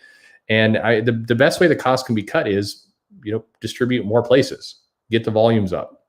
That's the best answer for everybody. For for sure. I do remember we got all hot and excited over Baxter paper. That was that was true. Thick Wolverine. Yeah, Thick Wolverine. Very rumpy. Yes. What are your thoughts on Jeff Johns' writing? I like some of his books for sure. I think we have to kind of. I didn't think that the script for Wonder Woman 84 was terribly amazing. So I think we have to reconcile with the fact that Jeff Johns can't solve everything, but I do like some of the stuff he did. I thought Three Jokers was a perfectly serviceable story, and it's all very good. And I think he's got some good books out there, and he's got some clunkers out there, but probably way more good books than bad books. I do think his move to movies has been a lot more troubled than his comics work, in my opinion, anyway. So there you have it. What do we got here? Hey, here's some more covers. Oh no, there's more punish. I'm sorry, everybody. Please stay in your seats. Do not invade the Capitol. There's another Punisher cover. Oh, and we got a riot at Xavier's. Oh my God! Actually, this entire sequence here is kind of problematic. Come to think of it, there's many problems here, all over the place. If I had a chance to write any Marvel DC character I wanted for 12 issues, who do you choose and why is it Moon Knight? I think you've asked this before, and I do like Moon Knight. I remember this question in previous chats. I definitely think Moon Knight is a good. You could do a lot with Moon Knight, and they will when that Disney Plus series comes out. They're definitely going to Disney Plusify it for sure.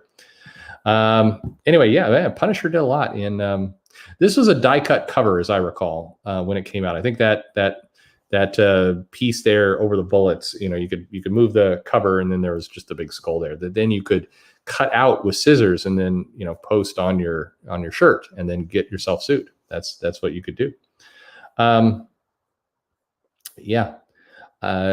Were political stories overlooked back then because the writing was good? And I'm answering all of your questions, by the way. Thank you for asking all of them. I appreciate that. Were they overlooked back then because the writing was good and people gave it a pass? Well, I don't know. I mean, I think there have been a lot of political stories in the past. People are correct when they say comics have had political stories forever.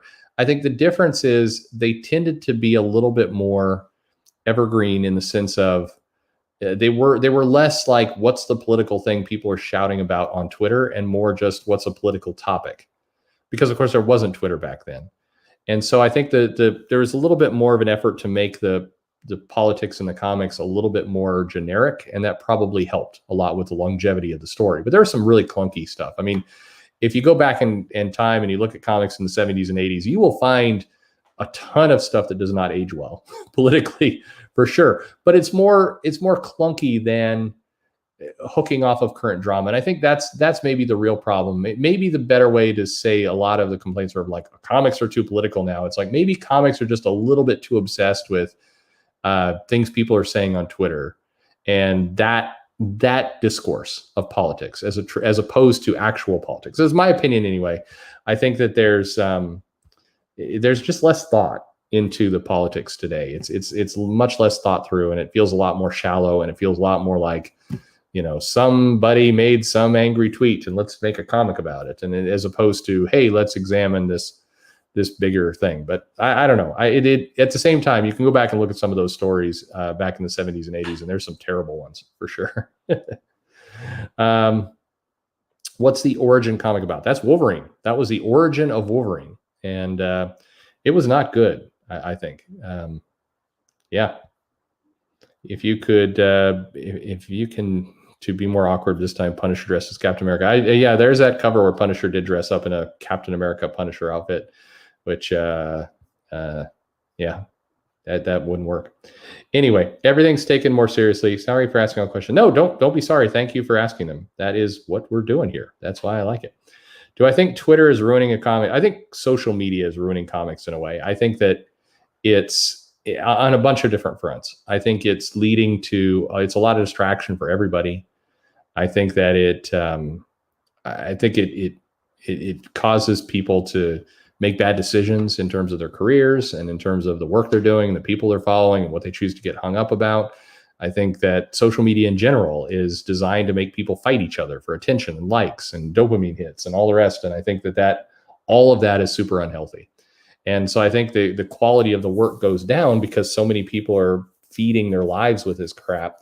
And I think that's a problem. And at the other end, social media is not designed to have thoughtful conversations. It's designed to just go for hot takes. And if it's a quiet day and you're not getting a lot of attention, you should come up with a hot take to put it out there to get people all pissed off. And I think that stuff and that style and that drama and that all that kind of makes its way then into the stories. And I think it sucks. I think it's very bad.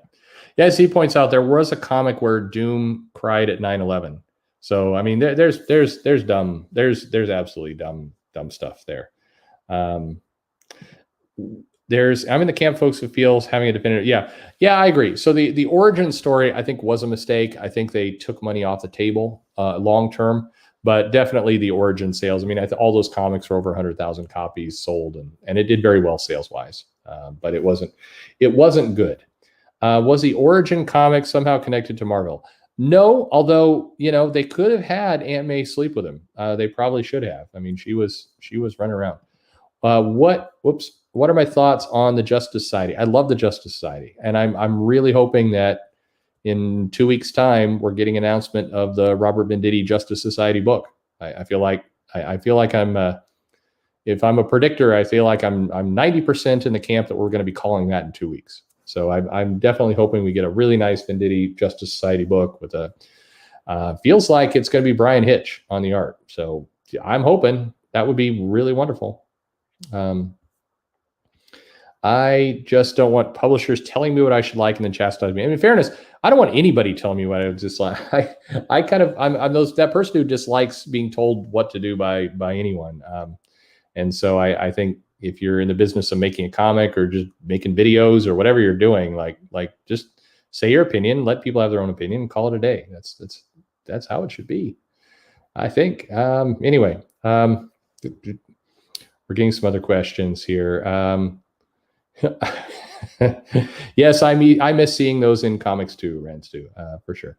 Does anybody find that the X-Men are one of the most narratively stagnant Marvel mythos? I mean, how can you say that? They're living in a vegetable island and electing team members. So we're getting all kinds of new X-Men stories. What do you mean?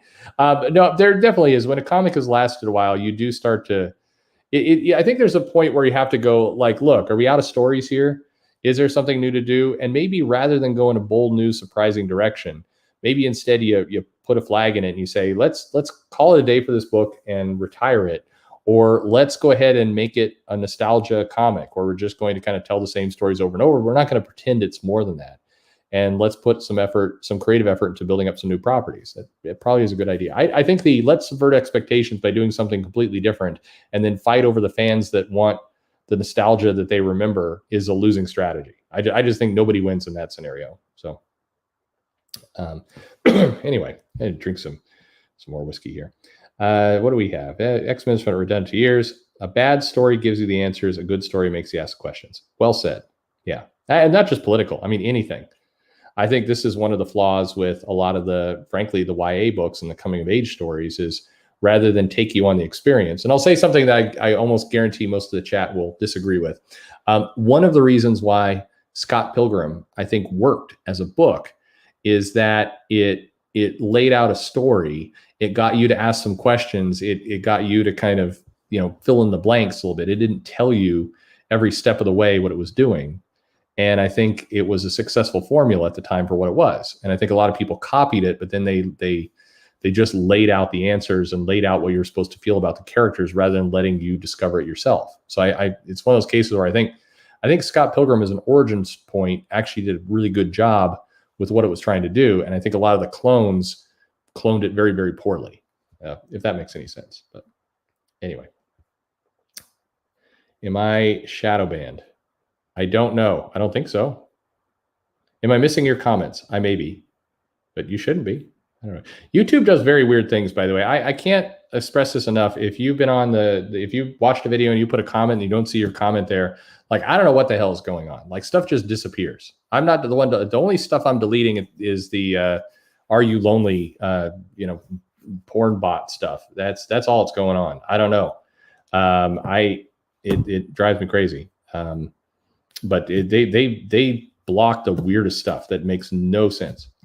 Do I think the last Ronin story will be ever completed? I do. I mean, the real question here is, will it be Will it be completed while IDW is solvent? That's my question. I don't know. Like, it's a race to the clock. Somebody is disagreeing with me, but I do not know what. I think it's been a while, so I don't know what you're disagreeing with, or maybe somebody else. I don't know. What's my favorite version of Shazam? Captain Marvel. I don't know. 70s probably Captain Marvel. I don't know that. I like a lot of Captain Marvel. I really like that character. I don't really like the current iteration of the character. It's okay. It feels more like greatest hits time and not something I really want to enjoy. Here's some DC stuff. There you go. Not all DC stuff, actually. There's a Dynamite book that crept in there somehow. I don't know what is going on. You got shadow banned on some of Perch's videos before. Yeah, like I said, I know. Yeah, that's right. You've reached out to me. You've put comments in and they've just vanished. I don't know why. You're not saying anything wrong. You're not putting in links to other things. They have no problem letting the "Are you lonely? Come to my site" bots come through. But for whatever reason, I don't get it. But it's not me, I promise. And I have no problem letting people. You can absolutely disagree in any way you want. There's a guy who disagreed with something I did last night. It was a hilarious disagreement. I think he wrote a lot, and it was a really it was a fun rant. I enjoyed it. Anyway, with the upcoming JSA, do you think it will retread those John's Black Adam Shazam stories tied to the movie? Yeah, probably. I think they'll want to definitely tee up the movie for sure. Is Marvel doing anything with Miracle Man? I don't think so. Like that's just. I don't know. That's fallen into the abyss. Do you feel that people suffer from superhero fatigue, i.e. Westerns? I don't. I think that the funny thing about, because this has come up about like superhero as a movie genre is going to go away, and they compare it to Westerns. But I think it's different because you can have superhero movies that are sci-fi superhero movies or horror superhero movies. You can cross genres pretty well, and you can keep things fresh. I think people are going to get tired or are tiring of the Marvel formula, but it's less about the superheroes and more about the formula that they keep repeating and repeating and repeating. I think that's the part that people get exhausted by. I think that you can, again, My Hero Academia is just destroying sales records right now and doing incredibly well. So I superheroes will work. I just think, you have to tell us something new. You have to do something enjoyable. Do I have any ideas for how to make Carol Danvers more likable? I think, again, this may not be a popular opinion, but the current run that Kelly Thompson's doing is getting closer to there. I think there's still more work. Like stop any illusion that this is the most popular Marvel character in the entire universe. Just stop saying that, and that will help you out already. And then just keep putting her in situations that are recognizable. But you don't always have to have her fighting known Marvel villains or teaming up with known Marvel heroes. But every few issues, just remind people that she's part of this Marvel universe and she's dealing with Marvel things. And then the other piece is give her a flaw. Like give her something to struggle against. It's really a struggle. You don't need to tap into the alcoholism again. I mean, God, if we never see another Tony Stark demon in the bottle style story again, I'll be happy in my life. They've mined that one to death. But I think give her a flaw, give her something she needs to struggle against and overcome, give her a villain that maybe outwits her consistently, and she has to really dig deep to figure out how to overcome it. And I think you could do it really quickly. I don't think it's hard. I just think, it'd be easy to do. How do typical licensed comic deals work money-wise? I did a video on this that broke it down better than I'll be able to do it now. So I hate to kind of send you away for that, but I've got a good, if you just go to my channel, you search under licensing, there's a really good way. I've got some figures up there. That's going to answer your question way better than I will here. I promise. But there's a couple different ways.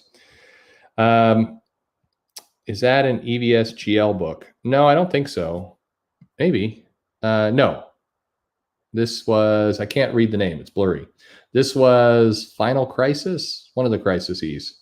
But no, that's not there. But am I lonely though? So lonely. So very lonely. No. Oh, you're probably talking about Darkest Night. Sorry, there's 2 Green Lantern books up there. I don't think, no, that's Doug Meineke in the Blackest Night book. So no on all counts.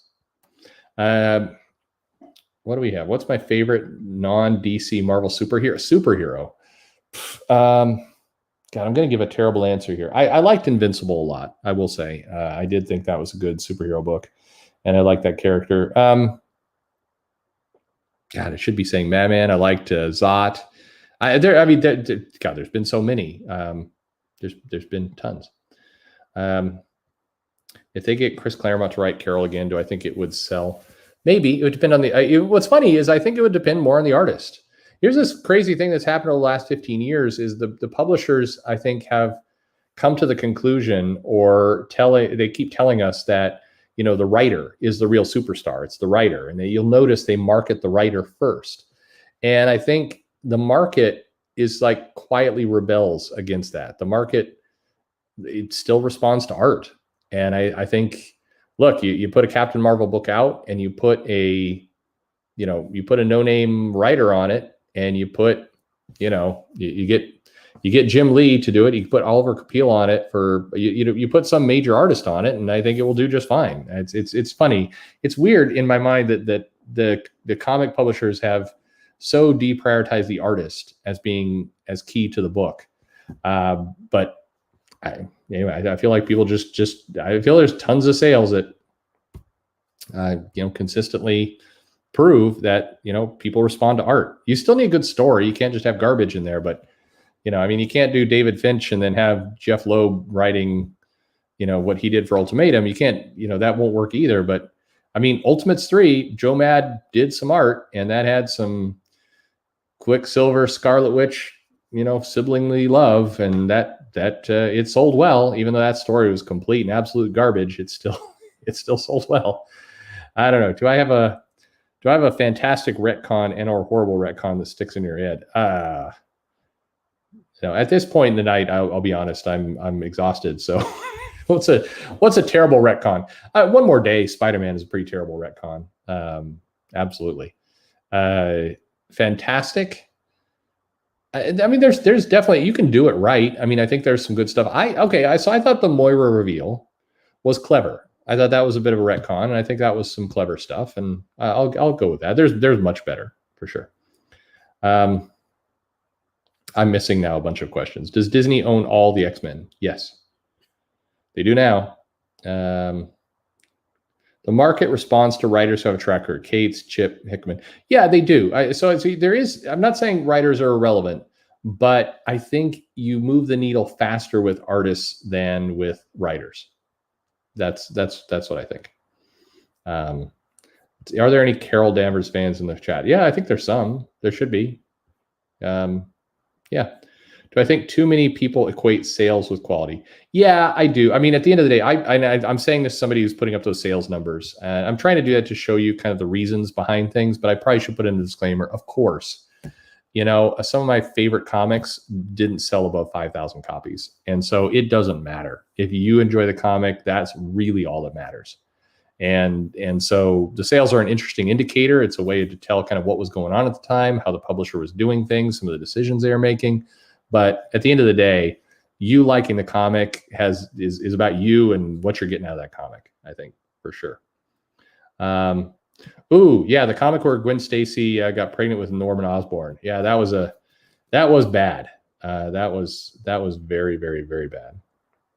Anyway, yeah, so you see, here's some Carol Danvers fans. We got a couple. I will say I like again, somebody mentioned Chris Claremont. I think Carol Danvers did some really good stories. I think her bit with Busiek's Avengers back when the Heroes Return bit was not bad. I think there was some interesting stuff going on there.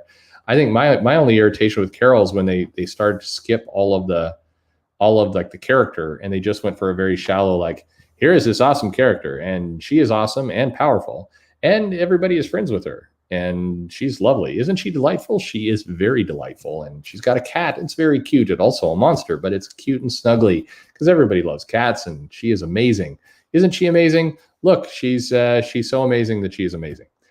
You're not getting a story there. You're just getting kind of being told over and over, what's going on. That's what irritates me about the character. I think, again, you could put somebody with you could give her a good story, a good conflict. And I do think Kelly Thompson's doing some of that now. and things would be fine. I think if I'm the editor right now, Captain Marvel, I would say, all right, so number one, we're going to make sure that people are aware that we're going to make sure that we're engaging with some other characters from time to time. Not every issue, but we're going to make sure that she's clearly set in our world. Number two, we're going to do a moratorium on alternate future dystopian kind of time travel things for a while. We're going to give her a big threat. She's going to have to tackle it. And she's not going to tackle it in one issue or 12 issues. We're going to give her a big epic villain to go chase. That's what we're going to do. And it's set in this universe. She's not going to go meet alternate versions of heroes on some parallel dimension. We're just going to we're going to give her, a couple badass arcs. That's what we're going to do. Anyway, that's what I would do. They keep putting her in these alternate reality things, and I don't get it. Has Webtoon eaten Marvel and DC's lunch in the digital space? Yeah, I mean everybody has. I mean Marvel and DC, not everybody, but Shonen has, Webtoon has. I think there needs to be a reboot. If the publishers need a reboot, it's of their digital strategy is what they need. Yeah. And to be fair, I talk a lot about, because he's mentioning this Nascenti issue, which was a pretty good issue. You definitely can do slice of life, and you should. I mean, a lot of people remember very fondly the Chris Claremont X-Men are playing baseball and shenanigans ensue. I mean, that stuff is not bad. The trick is you use that stuff as it's still important, meaning you're not just showing hey, we're having dinner. You have to, it's supposed to mean something. It's supposed to take the reader from one place to another place. I think it can't just be like, hey, I eat dinner and look, she eats dinner. See, she's relatable now. You need to do a little bit more than that. Would I agree that Spidey has never fully recovered from quality-wise from the 90s? Yeah, maybe. It's been a dark run for Spidey for a while. Spider-Man, look, full disclosure, Spider-Man's never my favorite character. I didn't hate him. He just has never been. I've always liked a lot of the other characters more. I always got annoyed. It's like the Parker Luck. It's like at some point, it's like, all right, it's been 20 years of Parker Luck. Like, the guy'd be dead by now. Just if piano would fall on his head, he's done. Or he'd start to have some good luck. And I feel like the marriage was an attempt to kind of start to give him some new things to do. And instead, I feel exact opposite. Because Sada was saying, hey, this marriage is too foreign. We need to give him new, fresh things to do, and the marriage is a trap. I think the exact opposite is true. I think the marriage was actually giving him some different things to do. And what they did was they're like, let's send him right back to old hapless Parker who can't get anything right. And that's, to me, it's like they went backwards more than anything else. But anyway, Parker Luck, just the best way to undo one more day. Oh man, I mean, at this point, I'm like, Spider-Man, here's the story. So Spider-Man's swinging around and he comes across Mephisto on a building, and he's like, and he just punches him right in the face. And Mephisto's like, crap, it's you. Here, you can remember everything. And then we just go back to where it was. I'm joking, but just make it like 2 panels. Just call it a day. Yeah, Ultimate Spider-Man, I think, did a good story. I think that was an example of where they were retelling his origin, but they wound up doing it fresh. Ultimate Spider-Man may be the last Bendis I really enjoyed. I don't know. Anyway, gotta go, nerd bros. Thanks, everyone. Yeah, it's like, oops, 6:35. I'll be going soon too. Thank you, Perch, for defending marriage. Yeah, marriage is a good thing. I mean, if it's good for you, it's good for you. That's what you should do. Some people like marriage. Some people marriage is good. Some people marriage is bad. If it's bad for you, don't do marriage. But in comics, marriage should be something people, run from. You could do good things with marriage. Marriage is just a different state of life that opens up a lot more opportunities to tell stories. It's not a dead end. It's weird to me when I hear creators talk about characters getting marriage as characters getting married as an ending point. It always, whenever I hear that, I think, well, here's a creator who's not married, or views like they in their minds they view like in the movies, like they've watched a bunch of the rom-coms and there's all the crazy adventures and they're single and will they, won't they, and then there's a an affair, and some stuff's going on. And then finally they get married, and that's the end of the movie. And like they drive off into the sunset, and there's the cans, clanking around behind the car, and then the credits roll. And so I think that when I hear creators talk about when characters get married, there's nothing for them to do. They can't, it's over at that point. It always makes me think that their view of marriage is like the rom-com that they saw on Netflix, and they just have no idea where the story goes after that. Yeah, that's always what I think. But marriage works for some and not for others. But anyway, that's it. It's always weird to me when people are like, when they get married, there's no more stories that can be told. It's all over. It's like that's weird. That's a very strange choice. Anyway, we're wrapping up here pretty soon, but yeah, there's Brand New Day. This Uncanny X-Men issue 204. I have a fondness in my heart for this issue. I've got this issue signed by everybody, and it's good stuff. There's the Jonathan Hickman New Avengers. That was some good stuff too. And this was I think the first issue. Yeah, it was the first issue of Superior Spider-Man, right before Doc Ock using Peter's body got some loving going with Mary Jane, and it was super weird. And how crazy is it that it was a year ago that we got that issue of Thor? That's pretty crazy too. And old Dracula, even though he's in a grave, he's still horny. So there you have it. What are my favorite Marvel DC events? There's lots. I mean, I think you could do events. Well, I mean, so for sales, obviously my favorite event is Civil War. That was for sales. Every retailer loved the hell out of that event. But I think that there's been some good ones. I think I like Blackest Night. I think that was a good event. I thought that was fun. It was logical. I liked the original Secret Wars. Very, very different story. And I thought that was pretty good. I love Fall of the Mutants. That's probably one of my favorite, that probably is my favorite X-Men event of all time, was Fall of the Mutants. But even then, I mean, Inferno was fun. Mutant Massacre was fun. There was a lot of good events back in there. I think it's kind of like what we were talking about earlier. The more you hype the event, the more I want to not like the event, if that makes any sense.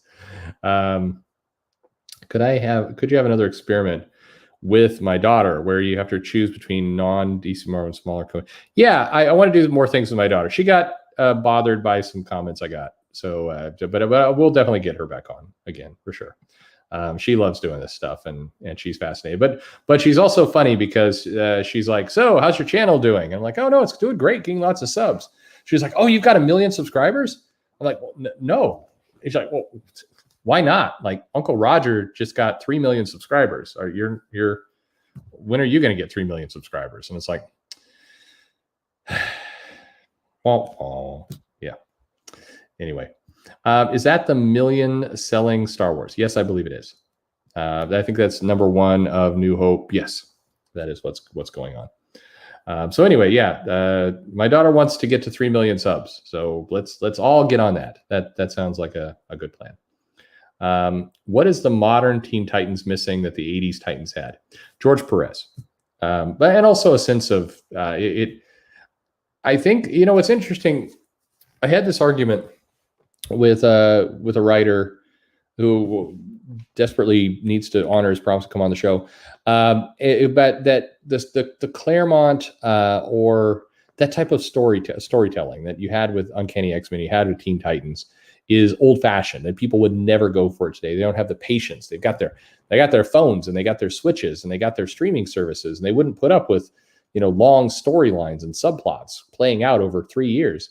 But I think that is completely untrue. And my reasoning, my biggest example is, look at how rabid people got over Game of Thrones and some of these shows where there were a lot of subplots going on.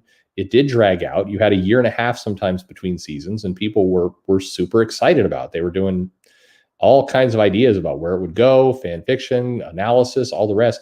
You're telling me comics can't generate that same kind of feel? We have to keep things super shallow because the Switch is going, the Nintendo Switch is going to keep people from reading comics? I don't think so. So I think that storytelling is more popular than ever.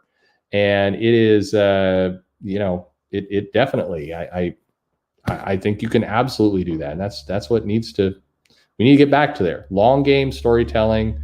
Yeah. Without heavy decompression. Yes. And that's what you need.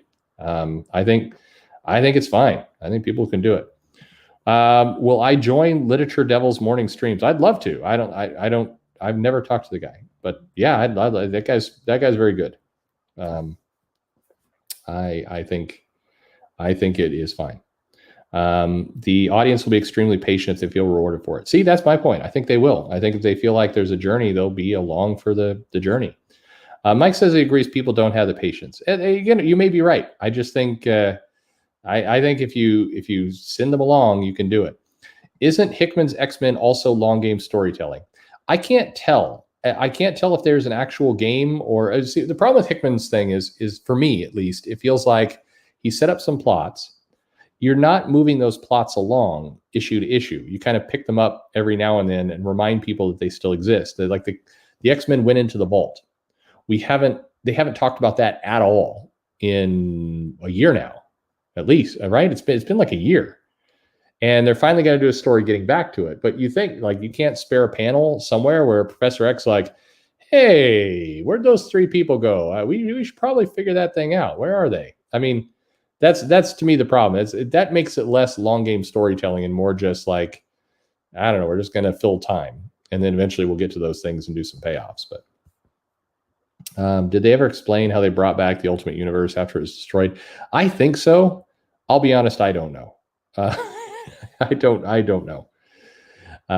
Do I prefer Image or Boom titles? Today, probably Boom. I think Boom's put out some great stuff lately. But you know, it goes back and forth. I think there's some good titles in both big, but I think Boom's putting out a lot more than I enjoy right now. Yeah. Hickman's trying to tell a One Piece level story without weekly releases. Well, yeah, or without the stories connecting to each other. And it's like he's doing it with a bunch of other creators who are telling, like you got one writer in there who's trying to tell, in the world of One Piece, trying to tell Bleach, and another one's, trying to do Dragon Ball Z, and another one's doing a, fashion catalog, and somebody else is doing like the, JL train schedule. Like they're all telling different stories. Anyway, somebody asked a bunch of questions, and I am, why are people obsessed with 90s comics and returning to the 90s era?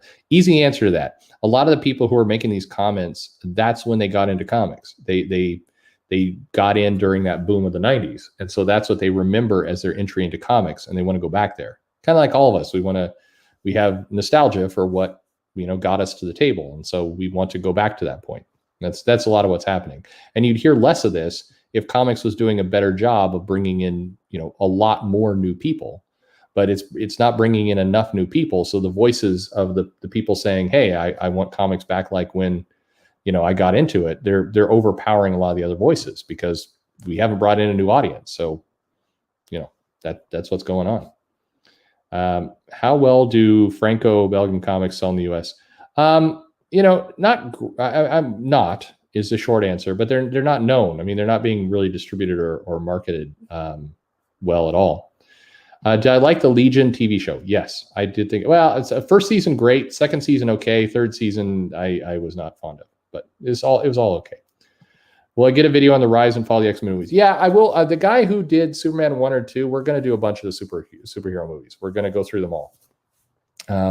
Slowly but surely. That is our plan. Do I think the Ultimate Universe will return? As a guest appearance, I think it will. Yeah, I think they'll tap back into it every now and then, and that is what they'll do. I'll put some new comics up here. Here's some posts. Hey, it's a Batman who laughs. Everybody loves him. Do I think the American comics could adopt the manga format in the future by retiring big characters, comics, have a beginning, middle, and end? I don't think they'll want to, because part of their value is in keeping these things going forever. But I do think that's what Saga's doing. I mean, it's going to have an end. I think that you'll see more comics move to this, but I think the big two won't. But maybe, hey, in the new Omniverse, maybe, you'll see more comics, take that approach. I mean, that maybe. Keep up the good work. Awesome. Thank you. Bleach would be horrible as a Western floppy style. Yes, it would. Yes, it would. Yeah, 90s move books because a lot of people were coming into comics and buying them. So comics are always going to move when you have a lot of new people coming into comics. They start buying stuff. I mean, that's why, there's so many videos and comments about, social topics and the quality of the creators and who can draw and who can't and all that kind of stuff. And all those things play a role. But the biggest piece to all of this is distribution. Comics need to be sold more places. If they're sold more places, the audience will come. The market will help push this thing along. The comics are just sold in a very, very small, a tiny little percentage of the market is where you go get the comics. And the customers that know about that percentage of the market are customers who came into comics largely in the 90s. And that is just a fact of where things are at. So, if you want to move more comics, you got to get more people in. Do I see another Marvel's Ultimate Universe like project happening in the future? I don't. I think people are scared of that kind of stuff now, but it probably wouldn't be a bad idea. But you'd have to get some really powerful showrunners. You have to pay them well, and I think that's probably a problem.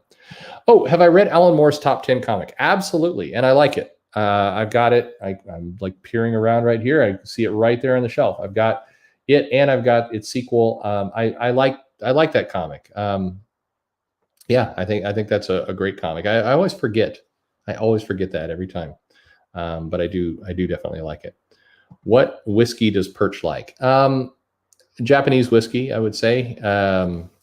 Kentucky. Do I see?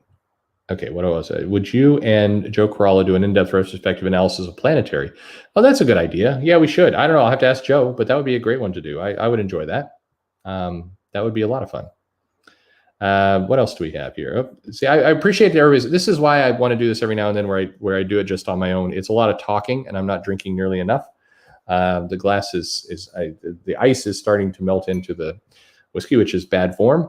But it is. I like just being able to answer your questions every now and then. So I like doing this. I always feel like I offend when people say, "Hey, I'll come on your show." They're probably long gone now. I always feel like I'm offending people, and I'm like, I'm doing this one on my own tonight. No offense intended. It's just good to get to everybody's questions. Why is the theme of killing the past to move forward so popular nowadays? I mean, it's a slogan. The funny part is, I don't think there's a lot of sales proof that this is a good idea. I think that there's a lot of evidence that it's more destructive. And what's interesting is you take Ryan Johnson, for example, and a guy who got very, very vilified for his movie, which I'm now spaced on there. Ruin of the Skywalker, was that it? Something like that. But his follow-up, the movie that he did, that is definitely got late in the night. His one-off, the crime, the whodunit drama that he did, Knives Out. Knives Out was an enjoyable little movie. It was fun. It was wacky. It had a good pieces. It was subverting expectations all over the place. They told you who the murderer was right out the gate. I mean, it was a fun movie.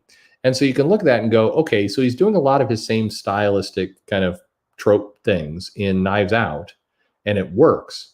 But when you go to Star Wars, it feels more forced. Now, there's definitely some people, no pun intended, there's some people who definitely like that film, and The Last Jedi, sorry. And they enjoy it, and that's fine. It can work for you. For me, I always watch that movie, and this is going to sound really, really stupid, but it's the scene where they're doing a slow motion O.J. Simpson like car chase through space, and the rebel ships are running out of gas, and they're just kind of floating and tilting off to the side. I don't know why, but that is the dumbest thing. There's the dumbest thing in the world for me.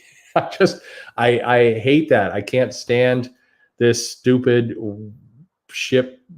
I can't stand it. It just is the dumbest crap in the world. So as we get into more stuff, I'm thinking that the ships don't run out of gas and then just stop moving. That's not how space. None of this would work that way. It drives me crazy. So I think that this, as a trope, the idea of like kill the past to move forward, it's not necessary. There's plenty of stuff that do just fine. Honoring the past and mining the past. And maybe more people should recognize that something like Star Wars is a huge franchise. It sells toys and shirts and backpacks and theme park rides and someday a hotel in Disney World and all this stuff. That's what Star Wars is. Star Wars is not hey, let's go do, creative, daring, bold, never before seen stuff. It's, hey, you've got a fan base that is expecting a certain thing. Stop raging against that fan base. Maybe you can find a way that put out some of those movies. You can put out your Rogue Ones or some of these other things on the side that allow you to kind of explore more parts of that universe. But subverting expectations of a franchise that is a $1 billion franchise for you in all these other methods is not a good idea. It's just that's stupid. I think that's what you do. Sorry, I got way onto Last Jedi, but I urge people, if you super hate Rian Johnson, you hate The Last Jedi and all the rest, Knives Out, watch that, and hey, it's a different deal. It's a different deal. I think, I don't know. This is a bigger topic. It's a lot of things. There's some people talking about Doomsday Clock in the chat and everything, and Watchmen. I mean, by the same token, when they say, one of the ways they say kill the past to move forward, one of the ways you can interpret that is to say, hey, there was Watchmen, and it was 12 issues, and it told a complete story. It was good. And rather than, come up with before Watchmen, and here's a story you didn't know about Watchmen, and here's 50 other different variants of Watchmen, and continuing to just milk that one until it's dead, maybe the right thing is just to let that 12-issue story breathe and be of its own, and just be done, and just enjoy that, enjoy what it was. You don't need to keep digging and digging and digging and digging and digging until the corpse is thoroughly dead. In that respect, I would say it's not killing the past. It's just letting the past be the past, letting that story just be good. Don't keep milking it, and then move forward with a new story. You can just move on. And I think, to me, that's at least my opinion on the whole thing. So more than you asked for, I suspect. I just went on and on and on and on and on and on there. What's interesting about the use of Nazis, because that's another thing, why are people so obsessed with Nazis? It's weird because comics kind of always have been. And when I say always have been, like, as I've gone back and you look at comics from the 80s and 70s, you'd be amazed how often, like, Nazis are the villains. Like, they're always showing up. There's Nazis everywhere. There's Nazis, and it's even weirder because you get back into, like, the 70s and the late 60s, and you get, they were not afraid at that point to just throw the Nazi, the swastika, on the comic of the villains. And today they're like, they kind of, we want to reference it, but not reference it. And you look at some of those comics in the 70s, and it's like, there's a bunch of Black Panther comics where it's like the Panther fights the Klan and Nazis. And it's like, just, they're there. It seems like they just keep going on and on and on. Somebody's angry now, but maybe not at me. I don't know. We're not sure. Where you go? What do I think of? I'll just ignore all that. What do you think about Mark Millar's Huck? It's okay. It's a fun little story. It's like a charming little story. It'll be that felt like a comic made to be a Netflix show, and that is what's going on. Man, I went off on a tangent talking about something, and suddenly we got some anger going. Let's see. I disagree with Perch because Minutemen and Before Watchmen. Yeah, no, some of these now, in fairness, some of those comics were good. I do think there's a limit to how much you should just continue to mine that property. But it doesn't mean this bad stuff can't come up with. I'm tired of the sainthood that we raise anything that we grow up with. It's not killing the past. It's just not pandering to it and this using the same. Yeah, see, this I think aligns with my view of it. I definitely think there's a time and a place. I think you can do nostalgia stuff. I do think, there's a segment of the audience that would love to see an 80s style Avengers or X-Men book. And I don't think it's bad to give people that. I think you can put that out. I don't think that's all you do, but I think, you shouldn't resist it. I think you should go take that money, especially since that's an audience that you haven't moved anywhere else. Why not? But you don't need to me, you just keep mining that stuff over and over and over again. And it's eventually it just feels hollow, and everybody just typically likes the original stuff anyway. That's what I think anyway. Superheroes suck. No, they don't. You can have good superheroes. Why did comics leave the newsstands? They got a better deal with the direct market. I mean, a lot of comics are getting returned. So they were getting pulped and being returned, back. Some of the advertising was getting was struggling. The newsstand itself was starting to evolve a little bit into what we saw in like the late 90s, 2000s, where, parents weren't comfortable just depositing their kids on the floor while they went and shopped for an hour. It was a lot of little things, and the direct market offered the publishers to basically get their money up front without a lot of the risk and without having to deal with returnability, and it was a great deal for them. And that's what it is. Don't people realize we're supposed to learn from the past? Yeah, no, they don't. They don't. We are supposed to learn from the past. I mean, you can't. You definitely are supposed to learn from the past. I hate superheroes so much right now. The superhero genre needs to die. Is ruining everything. Well, fortunately, there are some other comics for you to read. I think you could tell great superhero stories, but yeah, there's a lot of repetitive superhero stuff too, and it's true. People don't like the past because of the past; they like it because it was good. That's true too. And keep in mind, here's the interesting part about nostalgia in the past: is this is a grim thought, but if you've been reading comics for, say, 10 years, and I suspect most of the people in the chat have, if you've been reading comics for 10 years or more, you probably have read a lot of comics. You probably have read back issues. You've gone back and looked at things. Here's the glass half empty statement I'm about to make. There's a good chance you've read already the best comic you're ever going to read for you, in your mind. You have thousands of comics in the past, hundreds of thousands of comics in the past. The odds that some comic in the future is going to be better than some of the greatest work ever in the past is low. So of course you're going to have fond memories of something you've read in the past. Maybe you read V for Vendetta and you loved it. Maybe your heart is with Chris Claremont's X-Men or George Perez on Teen Titans. I mean, that may be where your heart's at. There's nothing wrong with that. You read a classic, awesome comic, and that's what you remember. That was good for you. And it doesn't necessarily mean that everything that comes next is worse. But it also doesn't mean that, you have to abandon what you liked in the past just because it's in the past. You should just sit with what you think is good, because that's natural. The best movie I've seen in my life that I will ever see, I most likely have already seen it. And that's okay. I'm comfortable with that. And if I die tonight, that'll be a very creepy statement to have made. Haven't kept you while you finally open up your store? Nope. I will definitely let you guys know when I do, but very, very soon. And I'm very excited. Why doesn't Marvel and DC take digital seriously? Man, I don't know. If I knew the answer to that, I do not know. Do you think more superhero comics should be more like Invincible? Yeah, I think there should be more Invincible. Absolutely. Speed Metal, be more like Invincible in what way? Somebody said. Invincible was easy to come onto. It was relatively fun. It was unashamedly a superhero comic. It didn't try and pretend it wasn't what it was, and it told a nice epic. And I also had the feeling like Kirkman had an ending in mind, and I think that's good too. In all my years in the comic industry, have I ever met somebody who liked the Clone Saga? Yes. I know some people have some very fond memories of the Clone Saga. Believe it or not, absolutely. I hate it, but Perch just convinced me to stop buying comics. Damn it! I knew it. Anyway, we got to wrap up here because it's been 2.5 hours. This is actually the last one. It's a perfect one to wrap up with. So, how about this? Yule is long gone, I think.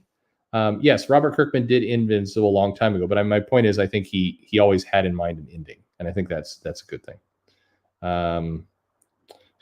There's some very funny comments that okay, very, very good. Here's US 1. So Yule Carter, I think, is long gone, but here's US 1. You gotta love US 1 right there. I mean, come on.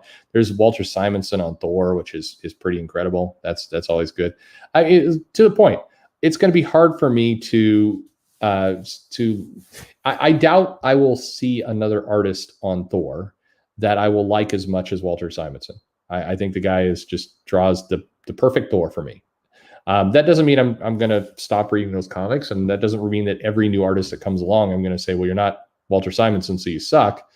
I think there's been a lot of good artists. I think the current artist on Thor is doing a fine job. I just love Walter Simonson. He's the peak, and that doesn't dismiss any of the people who've come before or after. It is what it is. There's Amazing Spider-Man ripping a mask off underwater. And yes, this week, back in, I'm pretty sure this was the 70s, this was Spider-Woman. To know her is to fear her. And this was a Spider-Woman #1 issue where she didn't vomit in it. So that was good stuff too. So anyway, lots of good stuff.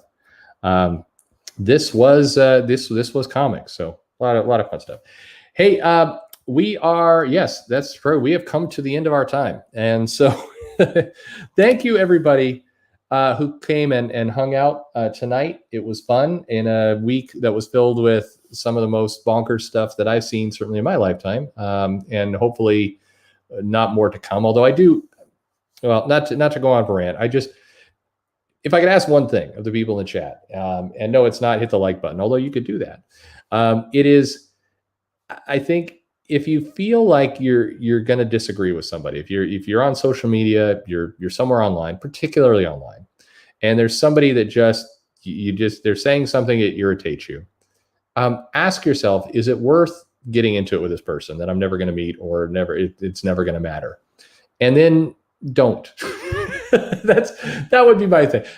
I think if everybody just takes it down a couple notches, then maybe things can be okay. And you know, the old expression, don't judge a book by its cover. I mean, just because somebody is out there and they're saying, I want John Byrne She-Hulk, it does not mean that they are the most evil, worst person in all of comics. Maybe it just means they like John Byrne She-Hulk, because who doesn't? It's good stuff. But it doesn't have to mean more than just what it is. And that's all I hope for. Anyway, thank you, everybody, for hanging out with me. I really appreciate it. 2.5 hours was a long time, but it had fun. Really enjoyed answering all your questions, and it's a nice stuff. I'm going to get some sleep and a balanced, healthy breakfast, and we're going to see what happens. And absolutely, people, to this point, I disagree with things all the time. You should as well. I meant what I said. Please, please, please disagree. You should. We all have different opinions. It'd be really creepy if we didn't. So anyway, it's all good. Thank you very much. Later, folks, and have yourself a great weekend.